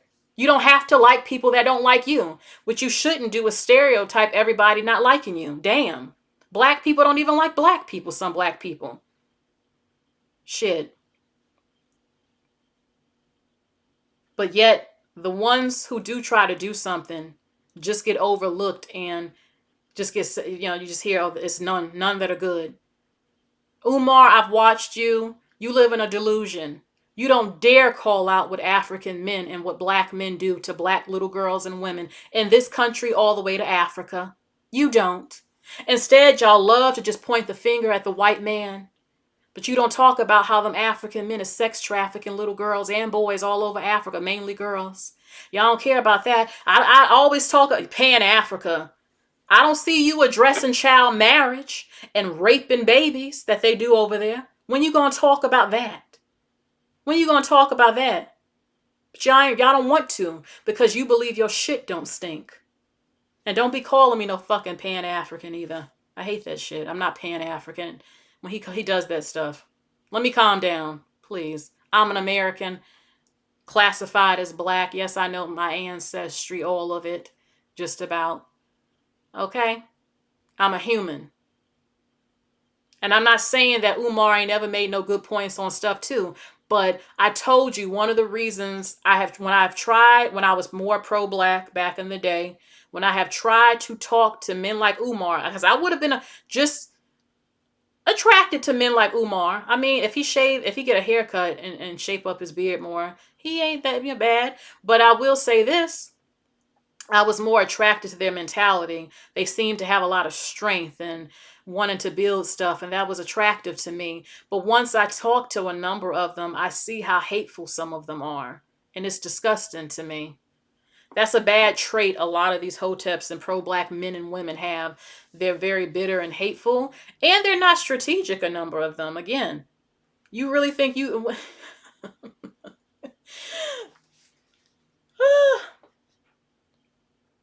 If a homeless person comes up to me and talks shit to me, yet I'm the one with the food in the house, and then demands stuff of me and insults me and blames me for some shit maybe I didn't do or I don't even agree with, but because I'm a black woman, you going in on me and then says, now, bitch, feed me. I'm gonna close the door on you and like, you know what, bitch? You go find somewhere else to eat because I ain't got to give you shit.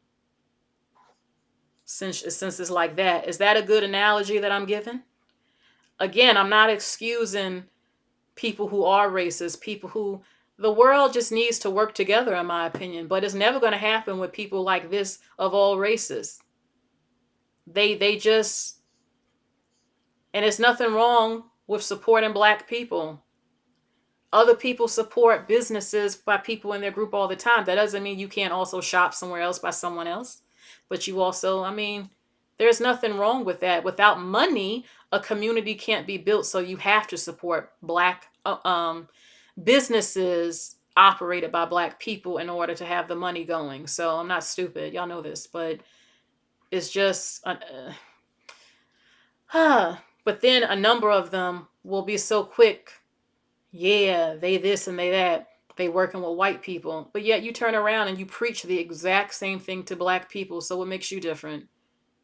You're just angry because you ain't got it like that, like they do. And you feel like you can't compete or it's too difficult to compete. I mean, black men will have to be strategic and learn to pull their money together and also learn to make allies within business. And I don't see that happening anytime soon as long as you keep shitting on other races of men who have more than you and who you have to work with. No one in their right mind does that at large. Again, how could you win any kind of war you think you're in when you tell, like Sonny in The Godfather, you keep telling your so-called open enemy exactly what you're thinking? Who the freak? They're not, I'm sorry. They're not military minded. They don't know psychology. They don't. They're emotional. They're too damn emotional. And that's why things don't work. My opinion. All right, let's go to the next thing. What I'm about to show you, a lot of you heard about it.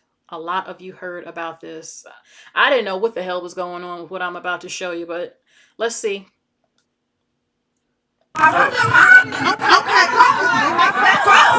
let's go. You didn't let me get my moment, so I want to say my name is Khadijata Diallo, and I'm graduating today. I don't like how you snatched the mic out of my hand, so today is gonna be all about me. Oh, drops the mic. Congratulations! Now, I was confused. I was confused at first because I heard that that white woman let everybody say their name and speak, but when she decided to talk, she took the mic from her. That's what I heard, but now I'm hearing something different. So let's see. It's a man saying something. He's talking against her. Let's see what he's saying. Okay, y'all saying this is ratchet. Let's see. Let's go. You didn't let me get my moment, so I want to say my name is Khadijata Diallo, and I'm graduating today. I don't like how you snatched the mic out of my hand, so today is gonna be all about me. This is a classic black victim mentality on display. The announcer at her graduation said her name wrong, and so she made a race thing, but I probably would have mispronounced it too. But this black victim mentality leads to worse outcomes for black people. It's a vicious cycle, and here's how it goes. Anything that happens to a black person is perceived as racism. Now keep in mind that whatever happens to the black person doesn't have to be racist, it's just perceived as racism. And then they play the race card and they start to overreact and make everything else. Then they start to act uncivilized in places that require civility and decorum.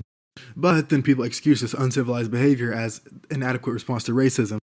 And so as a result, the standards for black people are lowered. It's kind of hard to expect greatness from people when this is the standard. And then these steps are repeated, creating a vicious cycle that ultimately keeps black people as a whole down. Behavior leads to worse outcomes for black people. But as always, if you found me profoundly insightful or at least a little bit appealing, Y'all, do any of you know the more details about this? Courtney Z says she said the white woman cut all the black people short and let the white people talk. I'm sure she saw it as choosing to not be a victim. If that is true, I can understand why she was mad. You know, if you're letting them speak, but I can't speak. I don't know everything that was happening, but a lot of black women were supporting her when they heard that she was doing that. All I can say is I think we'll hear more about this coming week, more details about it. I don't see her just doing that for no reason, you know, at your graduation in front of people dressed in your graduation outfit and everything like that. Okay, Kanichi says she could have let her know she was not finished. I've heard mixed opinions about this. Some people felt she was like him, she was being the black girl stereotype, loud and all of that, and this was not a good look. It didn't make her look classy and all of that. I probably would have took I just if that happened to me the way it's being said, I would say, excuse me.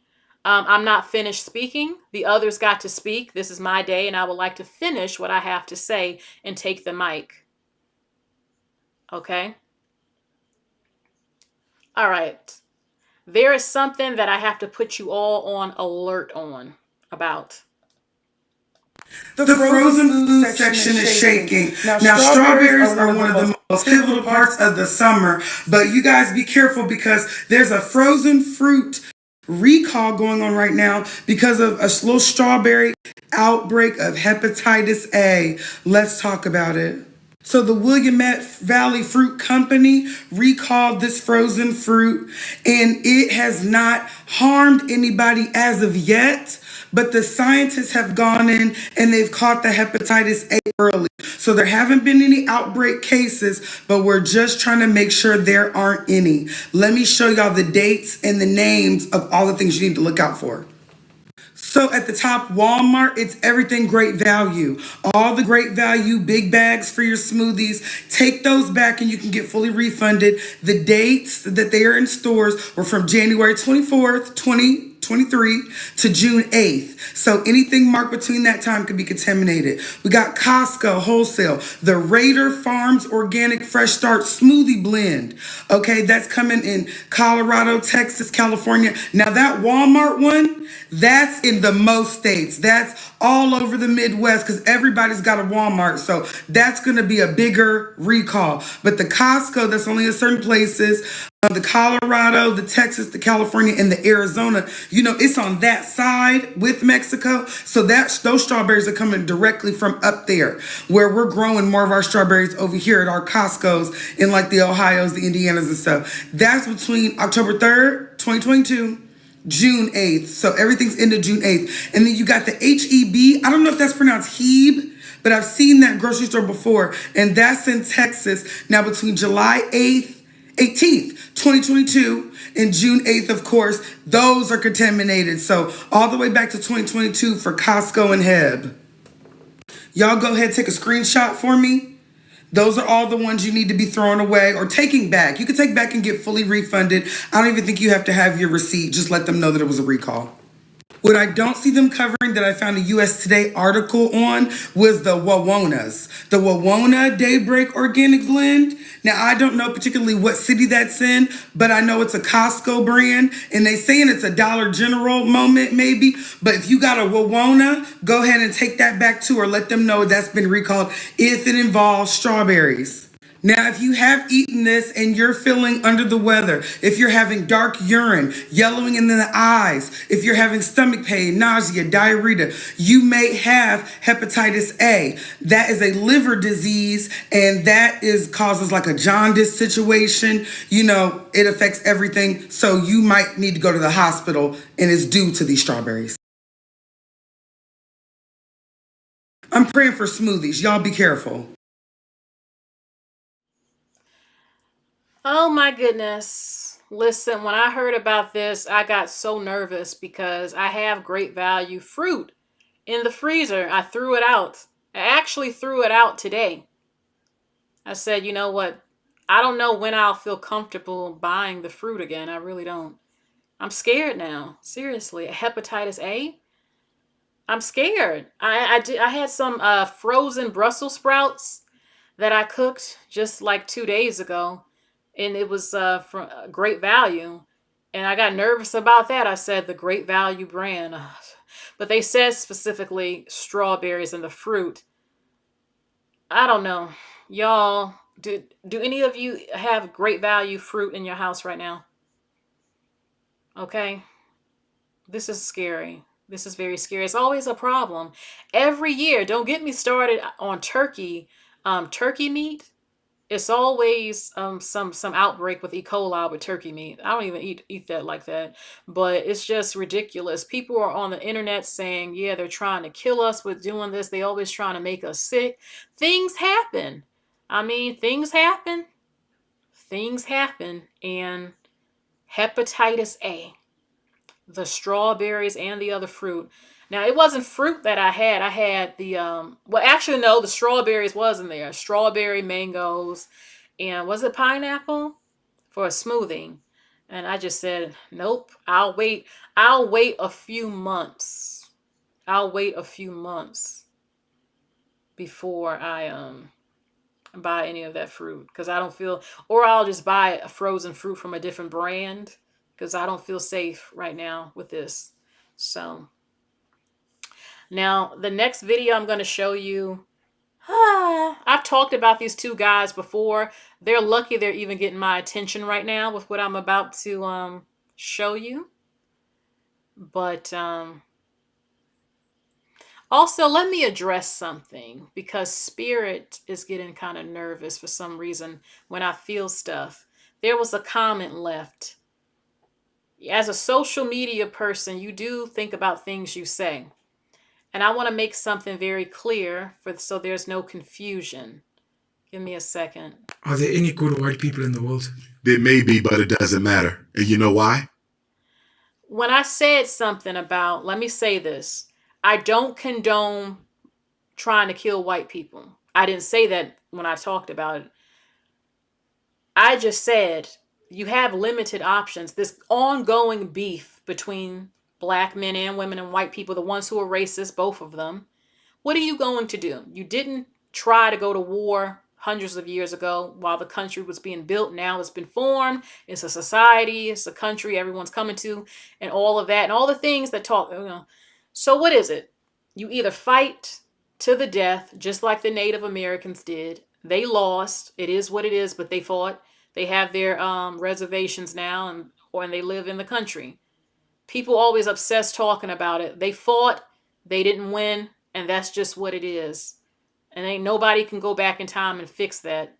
The only thing they can do is make their population go up and live in this country. I mean, they came from the Bering Strait. This is a land that everyone has come to, whether it's just a fact. Everybody, even people considered native.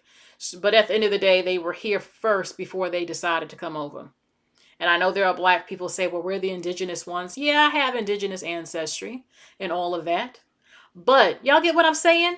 At the end of the day, when I mention this, either fighting to the death, fighting, learning, y'all learn to be friends and squash this and fix stuff the best you can, or moving, or starting your own society the best you can within this country. Those who want to be segregated from them, who are full of hate and beefing and all this other stuff. I just want to make it clear, I'm not saying that I condone the murder of murdering up white people. But in war that they feel they're in, that literally it was the only option if you don't want to be dominated and subjugated and enslaved. You fight. And if you don't, what happens, and it did happen. And the next step is, what's the recovery? Nothing, there's no war to be fought. It's been lost already hundreds of years ago. What's the recovery? What's the plan? What's the vision? What do we do? How do we do it? What do we learn to function in this society? You know, y'all can try to shun stuff all you want to. Y'all just gonna end up living like we're some people in a third world country. Well, I'm not, but you get what I'm saying?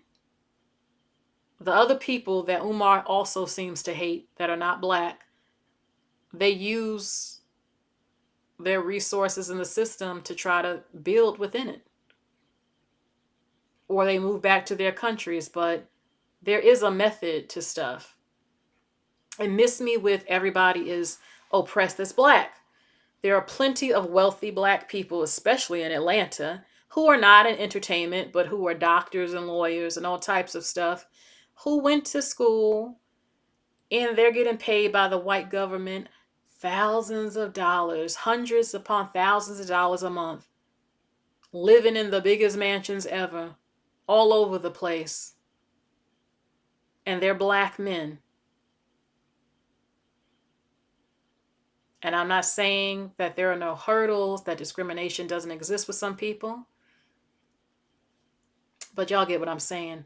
So let me go to the next topic, okay? I just wanted to make that clear, okay? All right. Oh, Mona says, I grow my own strawberries. I would like to learn how to farm. I really would love to grow the herbs that I use and everything like that. Oh my God, you know. All right, so let me show you this dude I can't stand. I've talked about him before.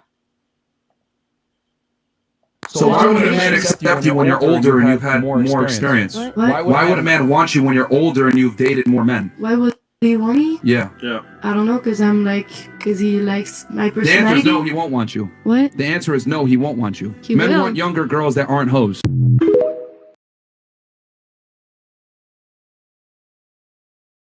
Accept you when you're old.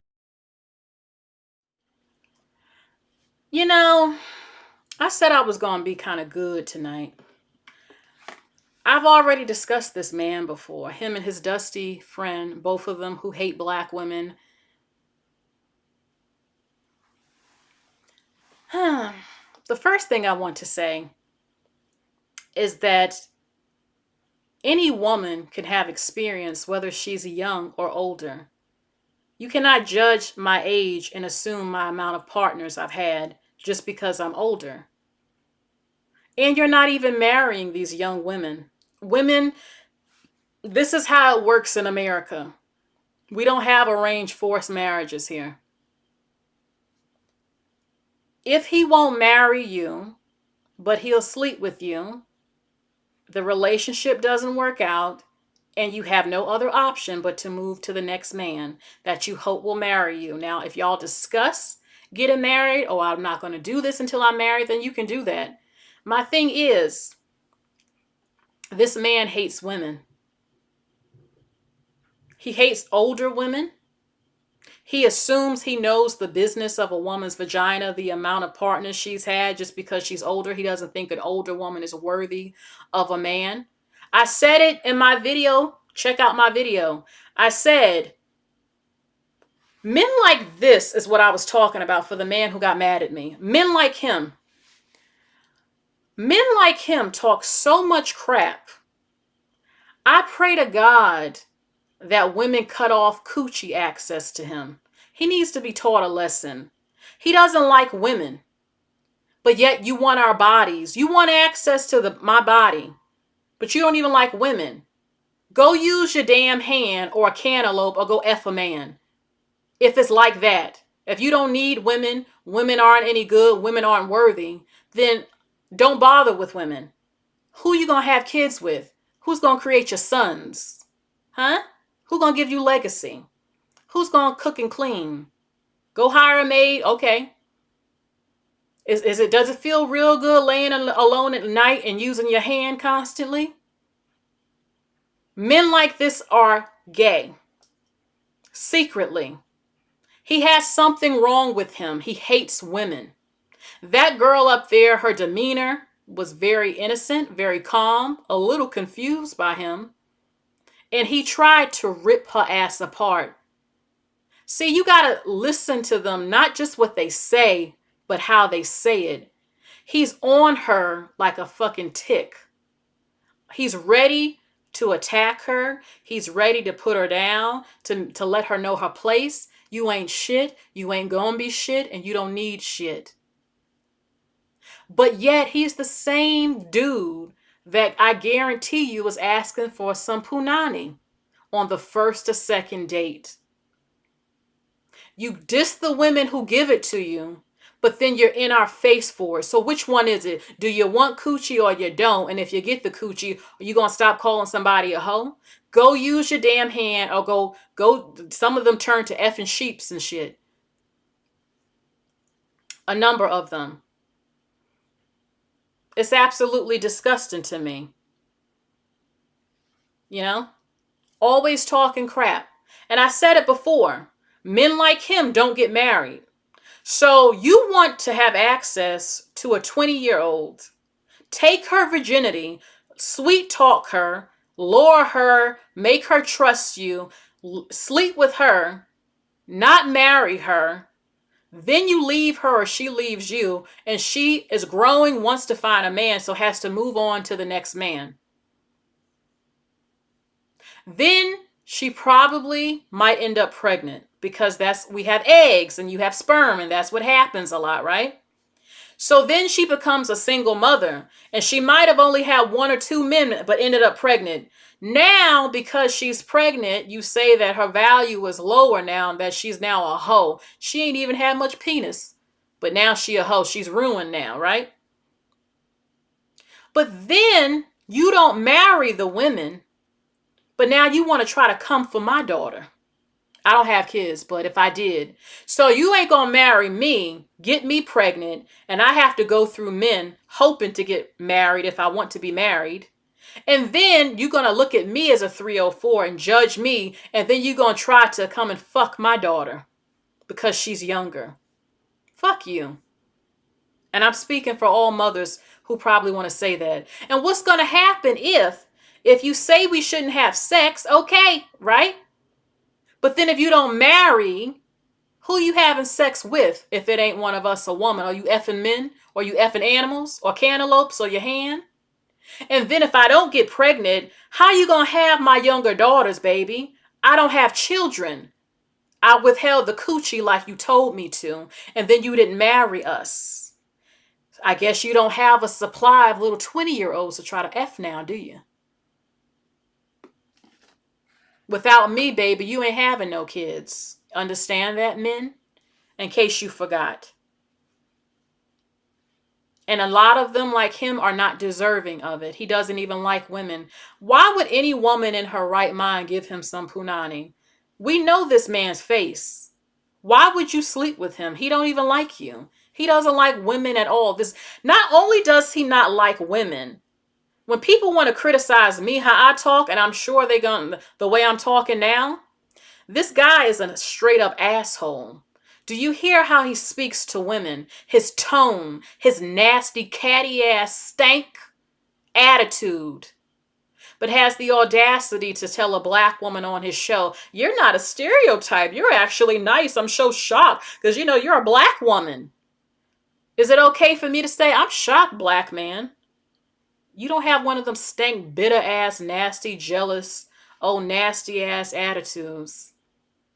He has a nasty attitude. This goes beyond him. That man is mean. He is a mean person. He is nasty. He is abusive. He's unfriendly. He's a misogynist. Yeah, Kenichi says he's verbally abusive. He does beat women. I can tell it. I believe he would beat a woman's ass. Look at him on that little picture right there. Look at his face. That guy is ready to whoop a woman's ass. He's been waiting his whole life to whoop some ass. I mean, I can just see it all over him. Say something that man don't like. Look at his face. That man is trying to slap the shit out you. And he also said that it's okay for him to lay up with who he want to, but your ass better just sit there and take it. But don't you go do it. This guy is sick. He's nasty. But not all men are like him. Some men are calling this next guy I'm going to show you a simp. Listen to what he had to say about being a man and treating a woman in his life he feels is worthy, who he loves. Okay? Hold on. I don't know how y'all were raised, but the way I was raised was you take care of the people you love. And in Asian culture, the man is supposed to lead the family and lead the relationship. Providing for my girlfriend and my mom is a no-brainer, especially when I got it like that, and I've finally been able to work on myself to get to this point so I can provide. And the woman I'm with is somebody I plan to marry and plan to have kids with, so I'm gonna take care of her. That's what I do. And it's unfortunate I see a lot of guys commenting like, oh, I would never do that, or why are you spending that much on your girl, whatever.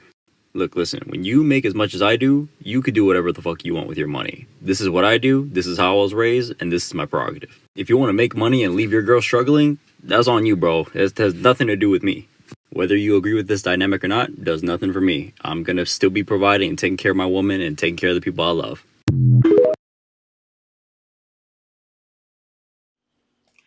Of course, The lady said whoever his woman is lucky. Absolutely lucky. This person said to him, just a question, why do you pay for so much of your girlfriend's stuff? Listen, I'm not dealing with this. I'm not dealing with these types of men. Something is wrong with a lot of these men of this generation. They talk about women are not traditional. These men, why do you take care of your girlfriend? He explained it well. In my culture, I'm the provider. This woman is in my life. I want to have children with her. This is my woman. I got money. I got it like that. I got money. I take care of my mother. I take care of my woman. And I'm the man. I am the man. I run this. I got it like that. And this is very common. Now, look, we got other races of men who are dusties too. But let me zoom in on that person who said this before I say anything. Hold on. I'm trying to really see. Yeah, it looks like a black man. It could be a black woman. You got black women crazy out here who talk like this too. But it is very prevalent. It is very prevalent in other cultures for the men. Their pride is being able to take care of their woman. Some of them are like, don't you ever pull out your wallet. I am the man. I got this. Like, it's insulting as hell to a lot of men in other cultures to have their woman paying their bills and paying for the dinner dates and stuff. Like, oh my God. And ain't no way in hell. I'm not one of some of these crazy ass women out here, because they're out here too. I don't pay for first dates or second dates or third date. No, absolutely not. Things are going crazy because women have allowed stuff to get out of order by allowing subpar treatment. And now a lot of these men think they don't have to court you or romance you no more. They think they're women, some of them. Like most masculine men, they like to wine and dine and woo a woman. It's sexy, A man's pride comes in providing a number of them. I don't care what. Only feminine men got problems like this, I knew a mean old man who said, oh, I don't accept gifts from women. Mean. But I'll tell you this, they're so upset. Why do you pay for your girlfriend's stuff? Because I'm her man? Hello? That's my girl? Some of these men, you wouldn't even be taught. We wouldn't be in no relationship. I'm not going to be treated. A man who talks like that doesn't like women. He damn sure don't love or like his girlfriend. Why are you paying for your girlfriend's stuff? Because I'm his woman. Hello? That's my man. If I'm gonna call you my man, oh, that's my man. If you can't help me, if I can't come to you and I gotta go to another man to help me, you not my man. You ain't never gonna be called my man. You know what I'm saying? No, you're not my man. You are not my protector. If I can't come to you, you're not. If you can't, if I come to you and you tell me no. Now, if you don't have it, if something happened and you don't have it, but I'm saying you really like telling me no, like you ain't my man. You're not gonna be my man. Absolutely not, because you don't like me, you don't love me. You don't want to take care of me. You don't love me. You don't want to protect me. You don't want to provide. And if another man shows up to fill in that spot and do what you're not doing, then you get mad. Yeah, I'm not with some of these men of today acting like they're girls and stuff. I look online, I hear them. I don't approach women. I guess you're just gonna be sitting there then and missing getting a woman then, because I'm not what? I don't approach. Oh, you think I'm supposed to be chasing you down constantly?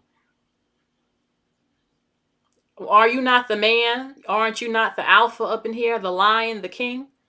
Then what's going on here? That's how I feel. And no. And I understand a man, his need to feel loved of course, give him affection. And when a woman, unless something's wrong with her emotionally or something like that, most women respond to a man being a man and making you feel like a woman? How can I feel safe with you and protected by you if I think if I need you, you ain't even gonna help me? You ain't even gonna be there for me. Even if I don't need you, you don't want to be there for me. You don't care about me. You don't love me. You don't care about my wants and needs. I mean, I'm not dealing with that. I refuse to be the man of the relationship. I'm not going to. And I refuse to be neglected and not treated and shown love in multiple ways. Absolutely not. You know when a man is feeling you and when he's not. If you can't even go to him for nothing, but yet he expects you, he can have access to your body when he wants it, but you can't ever ask for nothing. That man don't like you. He don't love you. He don't even like you. He's just using you, you know? Now, this next video I'm going to show you, it upset a lot of plus size women. But as a plus size woman, and yes, I've had people say I'm not plus size. I am the beginning of plus size. I'm the small plus size, but I'm still in the plus size. I'm still plus size. Okay, I'm not huge, but I am still a part of the plus size group. And I got to say something. I'm going to tell, look, y'all know I'm not going to hold back. I'm going to tell the truth about what I'm about to show. Just give me a second because it upsets so many women and it's ridiculous to me. Hold on. Elegance. Not elegance. Elegance. Not elegance. Elegance. Not elegance.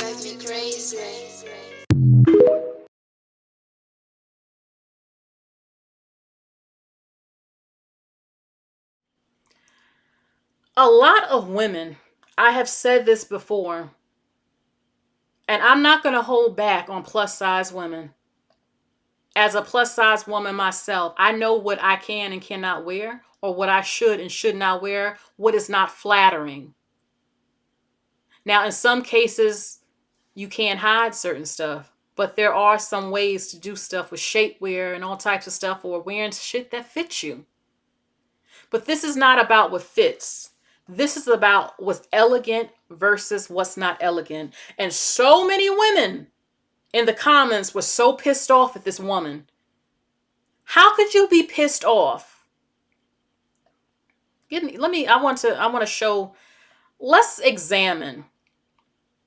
Let me zoom in. Have women, yes, a lot of women have forgotten how to dress. I see it every day. They don't even know what's elegant and what's not elegant. Elegant, formal, classy, what you wear to certain events. All right, let's see. This is considered more elegant or more classy. All right. This is not something you wear always to a formal event. Now, it's not that bad. But honestly, I see women wearing this stuff who can't even fit it. Half of these models aren't even that damn plus size like that. But this is not elegant. Now, could you wear it to a bar? Yes. Could you wear it to a lounge? Could you wear it to the club? Yes. Would I wear this to a wedding as a wedding guest? No.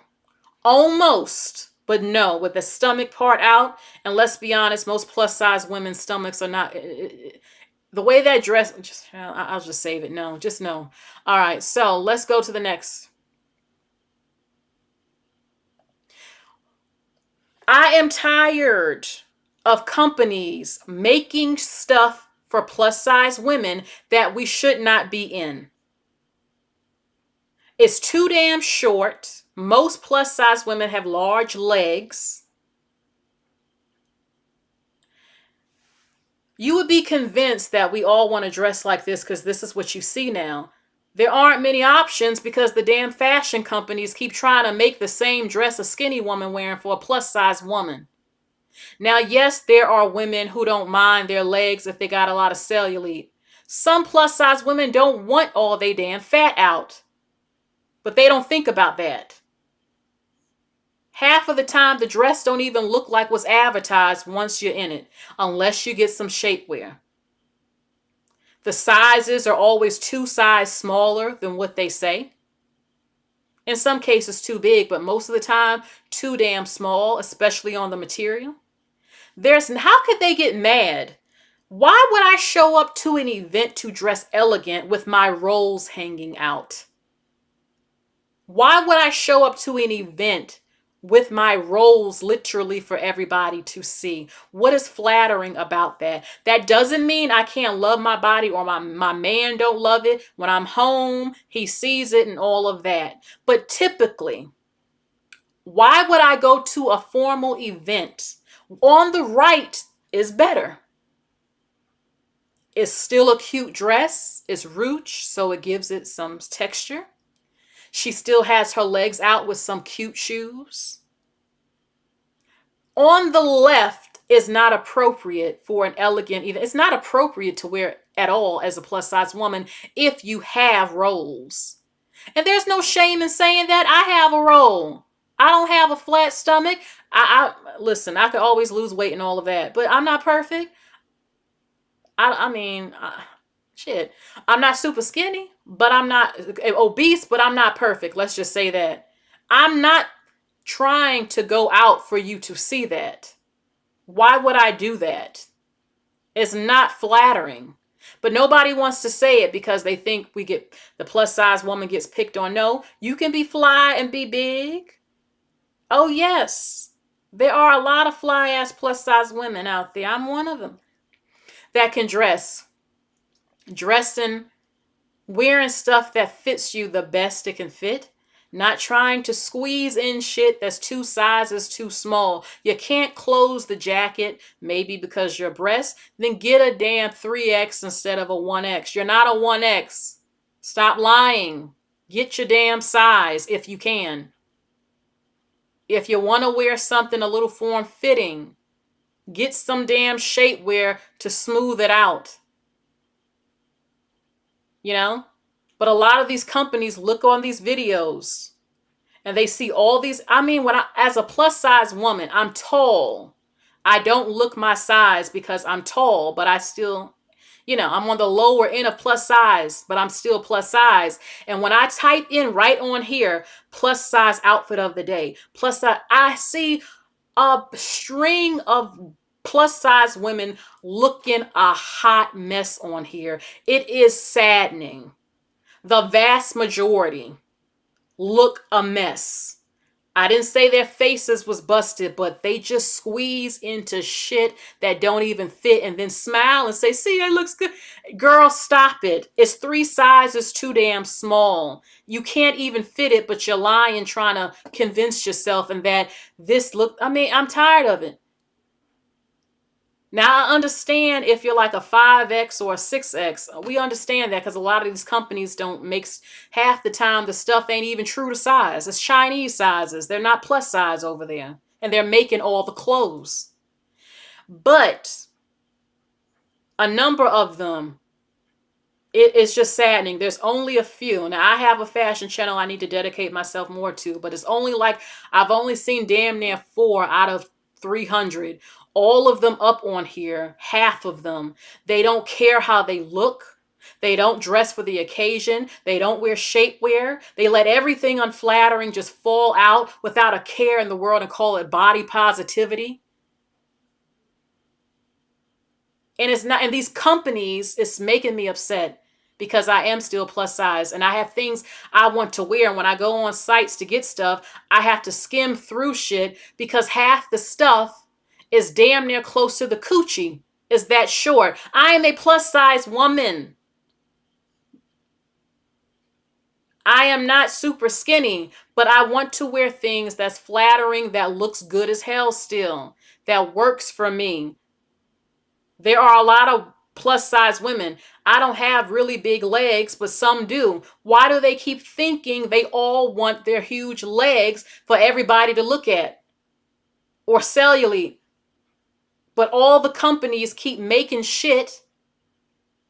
I mean, it's an epidemic. I'm telling you. Go on any website. Half of them, the shit is always super short, unflattering. The material ain't good, or it's cut two damn sizes smaller than what they saying it is. They don't know how to make it right. I'm tired of it. And now plus size women have just ran with it. You know what? This is what they make. So we're just going to wear it and just say it looks good when it doesn't. Or let's just keep wearing all this crazy looking shit with everything popping out everywhere, looking a hot mess, and say it looks good. And now we're going to change the fashion industry to only make clothes like this, when women like me who want to wear the dress on the right have to skim through just to find something like that because everything looks like what's on the left. It's just a mess. It really is. I had to get this out there because I'm sick of it. I just feel like, why can't companies make the exact same clothing that small women wear for big women, but that fits better? It's true to size, and some stuff, no back out like that. No, no. And damn sure not wearing that to an elegant event. Absolutely not. Absolutely not. It's gotten too crazy, and I have to say it. Whether I'm considered plus size to you or not, anyone can see this is a problem, these clothes that they got coming out. And the things, if you just come right on here and type in plus size outfits and you see what they're wearing, it's just like, y'all not even representing. Y'all not even representing for plus size women. I have seen some badass plus size women in my life dressing better than skinny women. But yet all that's dominating on here is women just throwing on any damn thing, wearing a damn large and you a 3X. And coming outside to events dressed like this. Okay.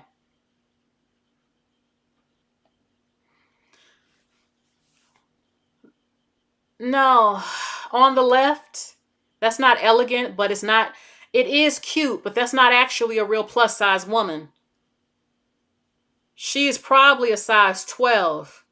And the way the angle is looking, she's not considered high fashion skinny. But in all actuality, she ain't really a big girl. If she was a big girl, that outfit wouldn't look nothing like that. It would look terrible. And I'm not saying that being big is terrible, but everything would be hanging out. Her stomach would be out. Her rolls would be out in that kind of outfit. And it's not appropriate or flattering. And that's just what it is. It's my opinion, and it's the truth. But the women who don't give a damn, who are plus size, they don't give a damn, and they gonna say I'm a hater or I'm lying and all. I don't care. I know what looks good, and maybe if she wore a fishnet or some type of cardigan over it with her stomach, that part out, yeah. But I know what it truly looks like in person, those type of outfits on a woman who is truly plus size. And you can still be sexy being plus size, but wear outfits that's more flattering. If you have big boobs, you can wear a top that's nice with your cleavage, that fits you still, with a nice pair of jeans and some heels or whatever, with your hair done, your makeup and everything. You can still look good plus size. You just have to try to wear stuff that's more appropriate. But watch them get mad hearing me say this, talking about, oh, it is elegant. Since when is showing up to a wedding or an elegant formal event on the left elegant? Y'all have lost your mind. And you don't want nobody telling the truth. Because they take it always as an attack. I mean, yeah, I don't like when people assume, oh, well, big girl. No, baby. When I was fatter, I ain't never had a problem pulling no fine ass in shape built men. I still was fine, and I still dressed my ass off. And I've lost weight. But I was never delusional and started thinking, oh, I'm just going to show up at an event with all this shit just hanging out. At an elegant event? What?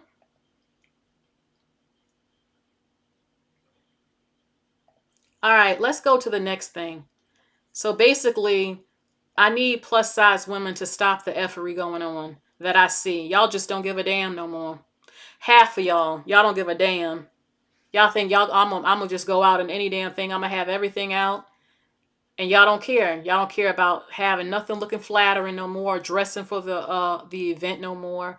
That's just women, period, though. I see skinny women too who look a hot ass mess, looking like God, they just don't give a damn. A lot of women don't give a damn, to be honest with you. I see it every single day. But there is a such thing as knowing how to dress for an event and not losing your mind about what is elegant versus what is not. You know damn well that dress on the left is not elegant. And hundreds of them women yelling at that woman, lying they ass off or they mad.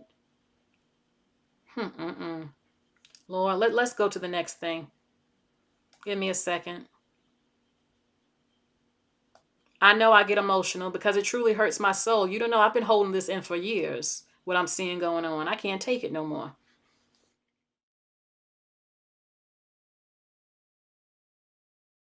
When your kids get married, they are not joining your family. She is not joining our family. He is not joining her family. They are starting a new family. And so what happens is early on, if your parents aren't healthy or don't understand that, they're, oh, it's so great, we're getting a daughter. No, you're not. Your son is getting a wife. Now, you can love her as a daughter, but ultimately, you're going to do things differently because you're doing your own family. You may not be around for the holidays, but you're going to be over for Thanksgiving, Christmas, Kwanzaa, Secretary's Day. We're going to do all the holidays. Oh, we're going on vacation. Of course, you're going to go on vacation with us. And, oh, now you got grandkids. We'll bring them along. Next thing you know, you have a horrible marriage because you're not allowed to leave your mother and father. And a lot of times as parents, we'll think, well, they're going to make mistakes. Well, that's marriage. We made mistakes. We're still making mistakes. It's the grace that God has for us, He has for them. And the worst thing you could do when you're dating is to not have this concept that the ultimate goal is to start a brand new family and to do things the way that you have convictions.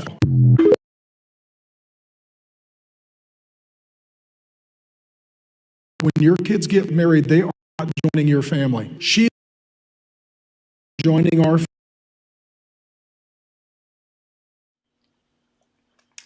What is y'all opinion? What's your opinion? I agree with him. I have gone through this before. Y'all, I've gone through this, and it's true they say when you get married, I'm joining your family's heritage and genes. We're making babies, and my kids will now be forever connected to your family, who they are, their ancestry, and mine. And we're joining together. But I didn't marry your family completely. I married you. Example, I've heard people say, why would you marry somebody of another race if you knew your family was racist? Are you telling me that I'm supposed to not be happy in my life? This is my life. My life. I'm not supposed to be happy and marry who I love because something is wrong with them and they're racist. So I got to agree with it and go along with it because they like that and miss out on my love of a lifetime because y'all are racist. I don't think so. I don't live my life to please my family. Absolutely not. I'm a grown woman. I have my own personality. And I'm going to be happy with who I want to be happy with because that's who I have to sleep with every night, who I go to, my husband, my protector, my provider. That's who I'm going to be with till death do part, not you. Now, what you going to have to learn to do is respect each other. That's what it's about, respecting each other. Because, yeah, when me and him get together, we are starting a family. But yes, I understand. I am joined in with your family now, your legacy, your family, and all of that. And you with mine. In some cases, no, because if we don't speak to family, and you don't have nothing to do with my family, and all of that. My problem with this, the mentality I've seen is that family can butt their business in people's lives too much where it doesn't belong. I'm not sleeping with you. I'm not dating you. Back off. You don't get to treat me how you want to because I'm dating or I'm married to your son. You are not my mother or father, and you will respect me. You don't own me. You don't get to treat me how you want to. That's how I feel. And there are families who do this. I'm not sleeping with you. I'm sleeping with him. I don't come to you. I come to him. He will be the father of my children, not you. I will respect you, and you will respect me. You don't get to disrespect me just because I'm married to your son. And my mother, you don't get to disrespect him just because I'm your daughter. Now, I understand about parents. You got to have that talk with them, as you should. Respect my daughter, my son. Here's about our family. This is what we do. Like family traditions and holidays and things within the culture, and you learn, and it's about respect. You're respecting each other because the kids will be related to them. It's a part of them now, and they have to learn it and everything like that, which most people want is for the families to get along. That's the dream. I want your family and I don't really have a close family, to be honest with you, but if I did, I want them all to get along and all of that, right? But there needs to be respect. For instance, if I have racist family members and my man is not black, you're not ever going to disrespect him. You don't disrespect my man, and you're not going to be around me and my man because you are a racist. Yes, black people are racist too. You're not going to disrespect my husband, and I damn sure don't want you around my children, being that you talk shit about my man not being black. I'm not tolerating that. And when I said I experienced something like this, in other cultures, sometimes they don't understand. They need to have boundaries. You have to understand to give me my space. You know what I'm saying? Like living together, but yet I don't have privacy. If I want to be with my man in the bedroom, I don't feel free to be with him because you're always around hearing and listening and at the door or something. You know what I'm saying? Or you're always in my business. What goes on if I was married is between me and my husband. If I find out you've been talking about me and my personal business to your family members, it's going to be some shit. If it's something personal between us that I don't want people to know, or they should not all know. And there are families, I can't speak for everyone, but from experience, and this was another culture where they are very disrespectful. Some of them can be disrespectful. You don't know that they're watching you hard, testing you, and all of that. Judging you, speaking about you in another language right in front of your face. That happens. If they don't like you, you can tell that shit. Stuff like that. Or most of all, they think they own you in some type of way, some of them, where some of them don't have respect. Like, this is my man, okay? You are not my man. You are not my mother. I will respect you as a mother, but you have to respect me as well.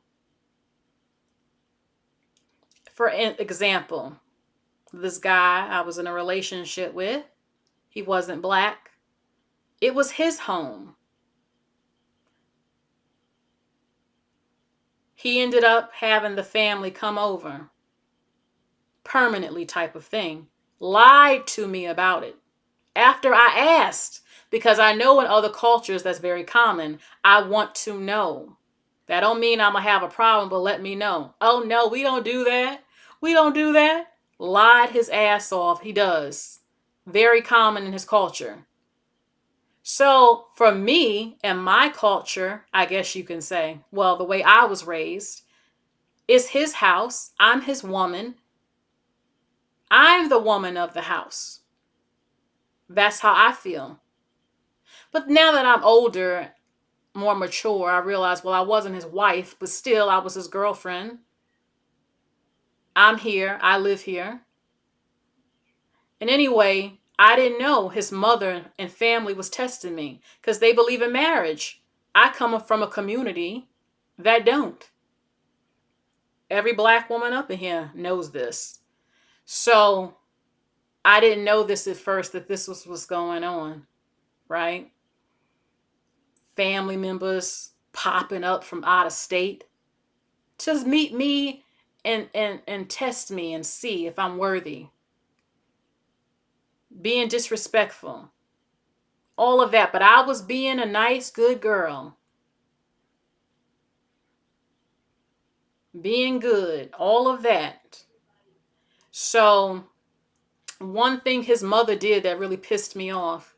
I had some chicken out because I planned on cooking dinner for my man. Instead, she decided to come in the kitchen. She knew that I had this out to cook for him. Now I'm not going to lie, y'all, she cooked her ass off. I did enjoy her food, I'm not going to lie, but still, she didn't like me, and it wasn't because there was anything wrong with me, it was because I was black. And he later told me this after we broke up. Any damn way. She decides to just cook all the food and make something. Didn't ask whose chicken is it, what you got planned for him. Instead, she thought she could just walk up in the house and I'm his woman and take over and cook something. Not because she's being sweet. I'm going to cook them something good. You don't even like me. But I didn't know that at first. But instead, you wanted to disrespect me as the woman and come in and make something that you wanted to make with the food that I'm making for him. Because you thought you could rule and do that to me. You know, and yeah, there are Asian mamas, yes, and I ain't the first one to say it, who try to rule over their sons. Yeah, okay, you're his mother, but are you his woman? No, you're not. You're older, I'll respect you as a woman, but you will respect me as his woman. But I couldn't talk to her like that. I could have, but I have respect, so I didn't. And it was a problem. I'll just say that. And, you know, how people, the families truly can, some of them can be disrespectful. They're in your business too much. You don't have room to breathe or even be in the bedroom with the man because he always got to tend to them or get up or be with them constantly, and you're neglecting me. Or I can't walk around my house. If I want to walk around my house half naked, I can't do it because they're always in the damn house. You know, I'm just saying. Now, I could deal with, if I was doing that, you know, wearing my dresses and, you know, my robe or dress or whatever. But you get what I'm saying? Like, you don't have no room to be free and be with your man truly because they're there bothering him every damn minute. And it's like, I understand, but can your man have some space with his woman? I mean, damn. So it's about respect, respecting boundaries, having some privacy amongst the couple, which is important. And the family is not feeling like they own you. I am a human being and a person. We both need to respect each other, be nice to each other, find out about each other, learn about each other, hang out with each other, but still have some respect. And it goes both ways, you know? So let me go to the next story, y'all. This is some advice from this woman, okay?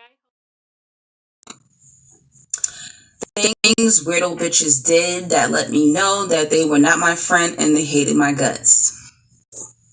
All of a sudden, they know every man I know. How are you friends with this person? Why are you in his DM? That's some weirdo activities. With all the men in the world, all the women in the world, they have to befriend your friends. They have to go after every man or every woman you're connected to. How do you even know them? They don't. Y'all can be out having a great time, or you're on the phone, you're having a great conversation, and all of a sudden they're like, oh my gosh, you remember that time you got SA'd? Oh my goodness, I was so sad how your mom died when you were a kid. Watch out for these type of weirdo bitches. They want you to continue to relive your trauma. They're doing this on purpose. Like to make you cringe, make you uncomfortable, make you sad. They hate you. Look out for the sabotage bitch. Oh, yeah, my baby bought me roses, but sunflower's your favorite flower? Yeah, you need to break out with him because if he really was the one, he would have bought you sunflowers, sis. Get rid of her, okay? She's trying to sabotage your relationship. Every time you mention some of your blessings or accomplishments, it's never a congratulations. It's a must be nice. Wish I had that. Oh, really? Okay, that's what's up. Well, this is what I got. I don't got that, but I got this. No one asked you what you had and don't have. Be just happy for me with what I got and be happy with what you got. Get rid of that miserable bitch. Watch out for the how bitches. How did you go there? How did you afford? I had somebody come to my house one day and I had certain parts of my kitchen remodeled, and the chick said, "How did you afford this remodeling?" No, bitch, you mean how you can't afford it? Get rid of the bitch that's always, that's too expensive. You're overdressed. You're doing too much. You gotta take another photo? Oh my goodness. Why you gotta wear your hair like that? Why you gotta wear makeup? Get rid of that bitch. She's dusty, she's low vibrational, and she thinks very low of herself, and you don't need to be around her. Get rid of that bitch. Get rid of the inappropriate bitch. Asking you like, how much money a man make? How big is it? Is it good? He make you come? Where he live? Watch that hoe, cause she will pop up at your man house. And watch out for that holier than thou type of bitch, but her life is really a mess, and she tries to give you religious or spiritual advice because she knows her life is in shambles and everything you do is a problem. Get rid of her.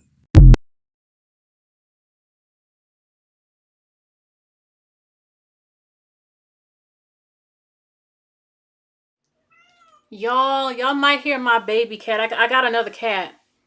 It's a boy, and he's crying. I can't say, come here, baby. Come to mommy. Come to mama. Come here, baby. Come to mama. Come here, boo-boo. Come here. Okay. So, hopefully.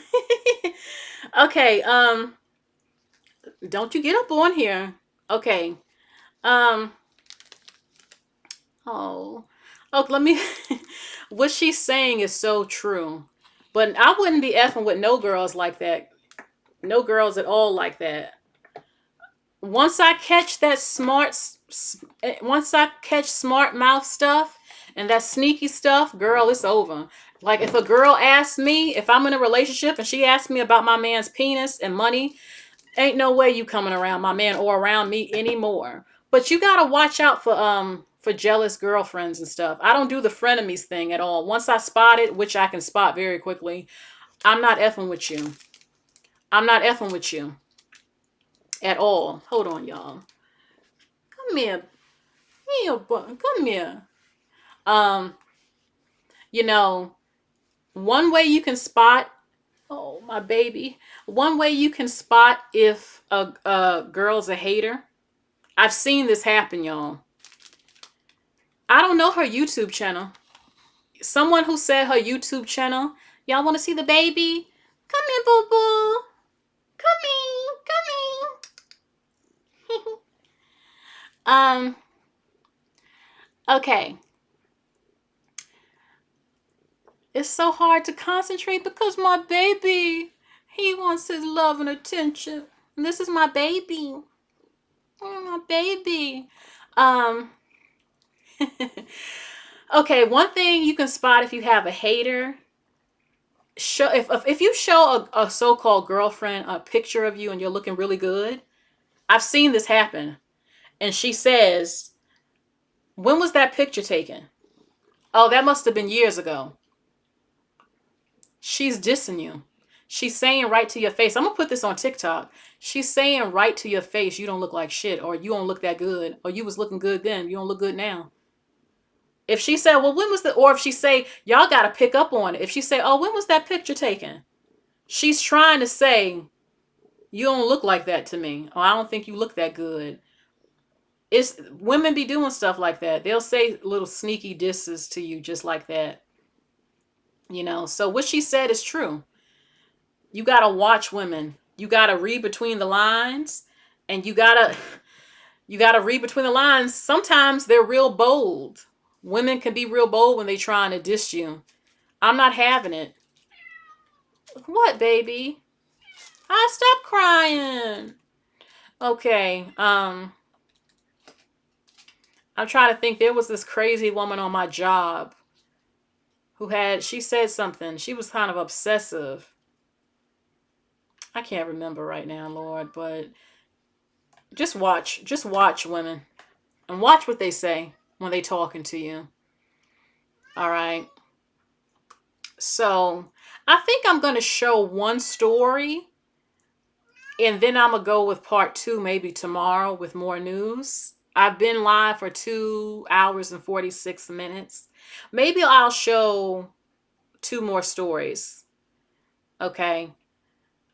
You're welcome for showing one of my babies. The baby cat he's so cute. He is so adorable. He is so loving. So love. Come here, baby. Stop crying. The people can hear you too. Come here. Okay. Let's go to the next story.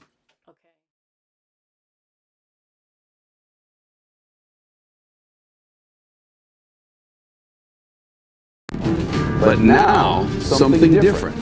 One company is trying to put the meat back in meat alternatives. And some investors are betting big. Here's CNBC's Kate Rogers. This is real chicken, and so is this and this. Except it's made in labs and commercial food production facilities instead of being raised on a farm. It's called cultivated meat, made from the cells of animals, and is part of a burgeoning industry seeking regulatory approval. Eat Just is the first company to have approval to sell its cultivated chicken products in Singapore. It is real meat. And instead of needing billions of animals and all the land and the water and all the rainforest you typically need to knock down to make that happen, we start with a cell. And you can get the cell from a biopsy of an animal, a fresh piece of meat, or a cell bank. Now we don't need the animal anymore.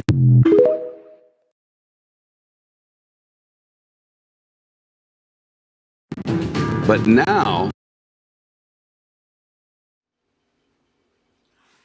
Absolutely not.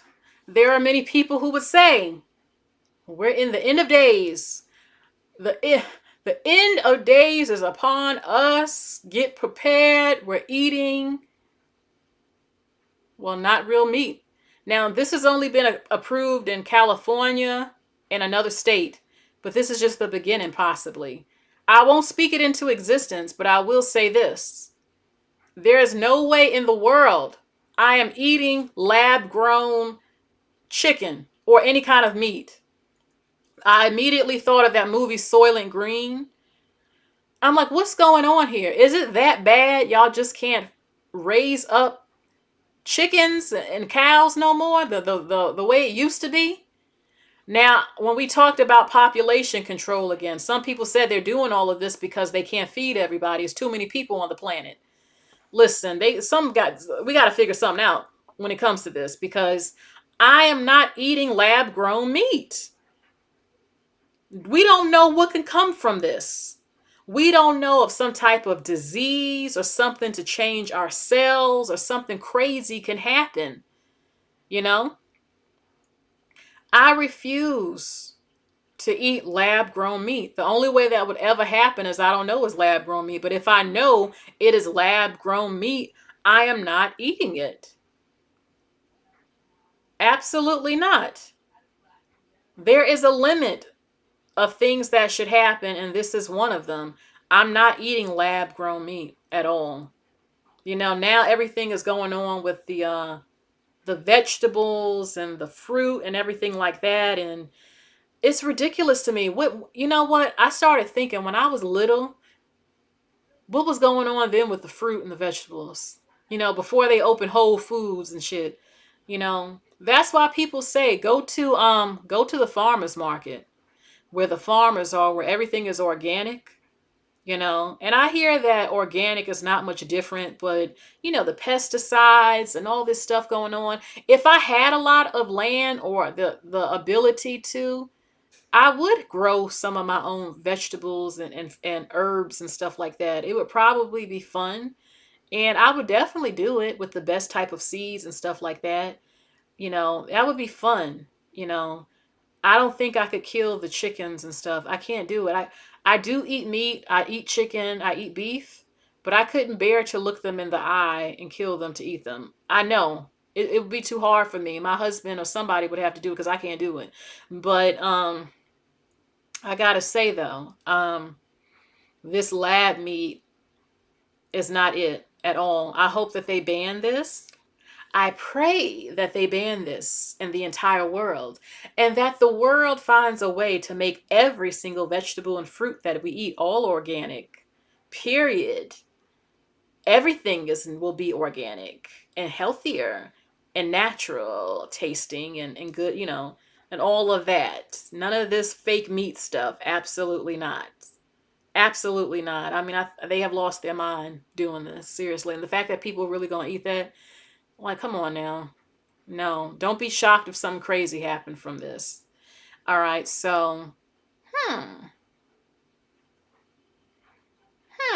I do have one more thing I could show for now. And this will make you guys probably happy. It is Elon Musk. Elon Musk declares that cis and cisgender will be considered a slur on Twitter, punishable with suspension. The serial entrepreneur and the world's richest person appears to be letting his own personal views shape and inform his policies governing the use on the platform. It says that Elon Musk, he finds the term cis offensive and now officially declared it a slur on Twitter. Elon Musk, his Twitter, it says on Elon Musk, his Twitter disbanded his Trust and Safety Council in December, not long after the self-described free speech absolutist bought the social media platform. But while the council is gone, it seems as if the tech tycoon himself is deciding what will be considered hate speech on the site based on his own private views. On March, the Tesla and SpaceX CEO told his millions of followers that he found cis to be personally offensive. Yes, this is a man who was protecting women. They were put on the earth to be protectors and providers, and he's not letting men who want to and claim to be women bulldoze natural born women to the side. We are natural born women. We're not cis anything. He is a heterosexual. Thus, he will not be using language from the trans community. He is using women. We are women. We're not cis anything. I understand in their community, that's what they label us. At the end of the day, I'm just a woman. I'm a natural born woman. I am a woman and he is a man. Okay? And that's just what it is. So there are more people standing up saying if there are going to be transgender homosexual rights, then damn it, there will be rights for heterosexual people then. If it's all about this gender stuff, well, our gender is heterosexual and we are going to have rights then, if that's the case. We're not, it is a slur to the woman, because it says that we're not regular women, we're cis women. No, I'm a regular natural born woman. I have eggs, I have breasts, I can make babies and milk and all of that. I have a natural vagina and stuff, and I am a woman. And Elon Musk is standing up for women by doing this. So I know a number of you are very happy to hear this. So that is it for today. I have a few more things, but I've been live for 3 hours and having fun with you. I know some will come over here and will see everything that they miss with the replay. So listen, this was a lot of fun. Okay, I hope you enjoyed hearing my opinion on some of these stories and everything like that. And I will have more to show you. If not tomorrow, probably Sunday, maybe. That's what I'm hoping for. So thank you all again who have joined me. And I'm going to make sure and try to make sure the videos don't echo next time. So I thank you all again. Thank you for showing my cat, my new little boy cat, some love. Thank you, everybody. And if you haven't subscribed, hit the bell, click all notifications. When I go live, you should get notified, even though I know for a fact that ain't happened tonight. So, and check out my other videos, and then go to the live section, check out my community section and my short section. So thank you again. Bye, everybody. And if I've ever said anything, because Lord knows it happens, to offend anyone, I definitely didn't intend to, and I'm sorry. Okay, so you all have a good night. God bless you all. Thank you so much. Bye.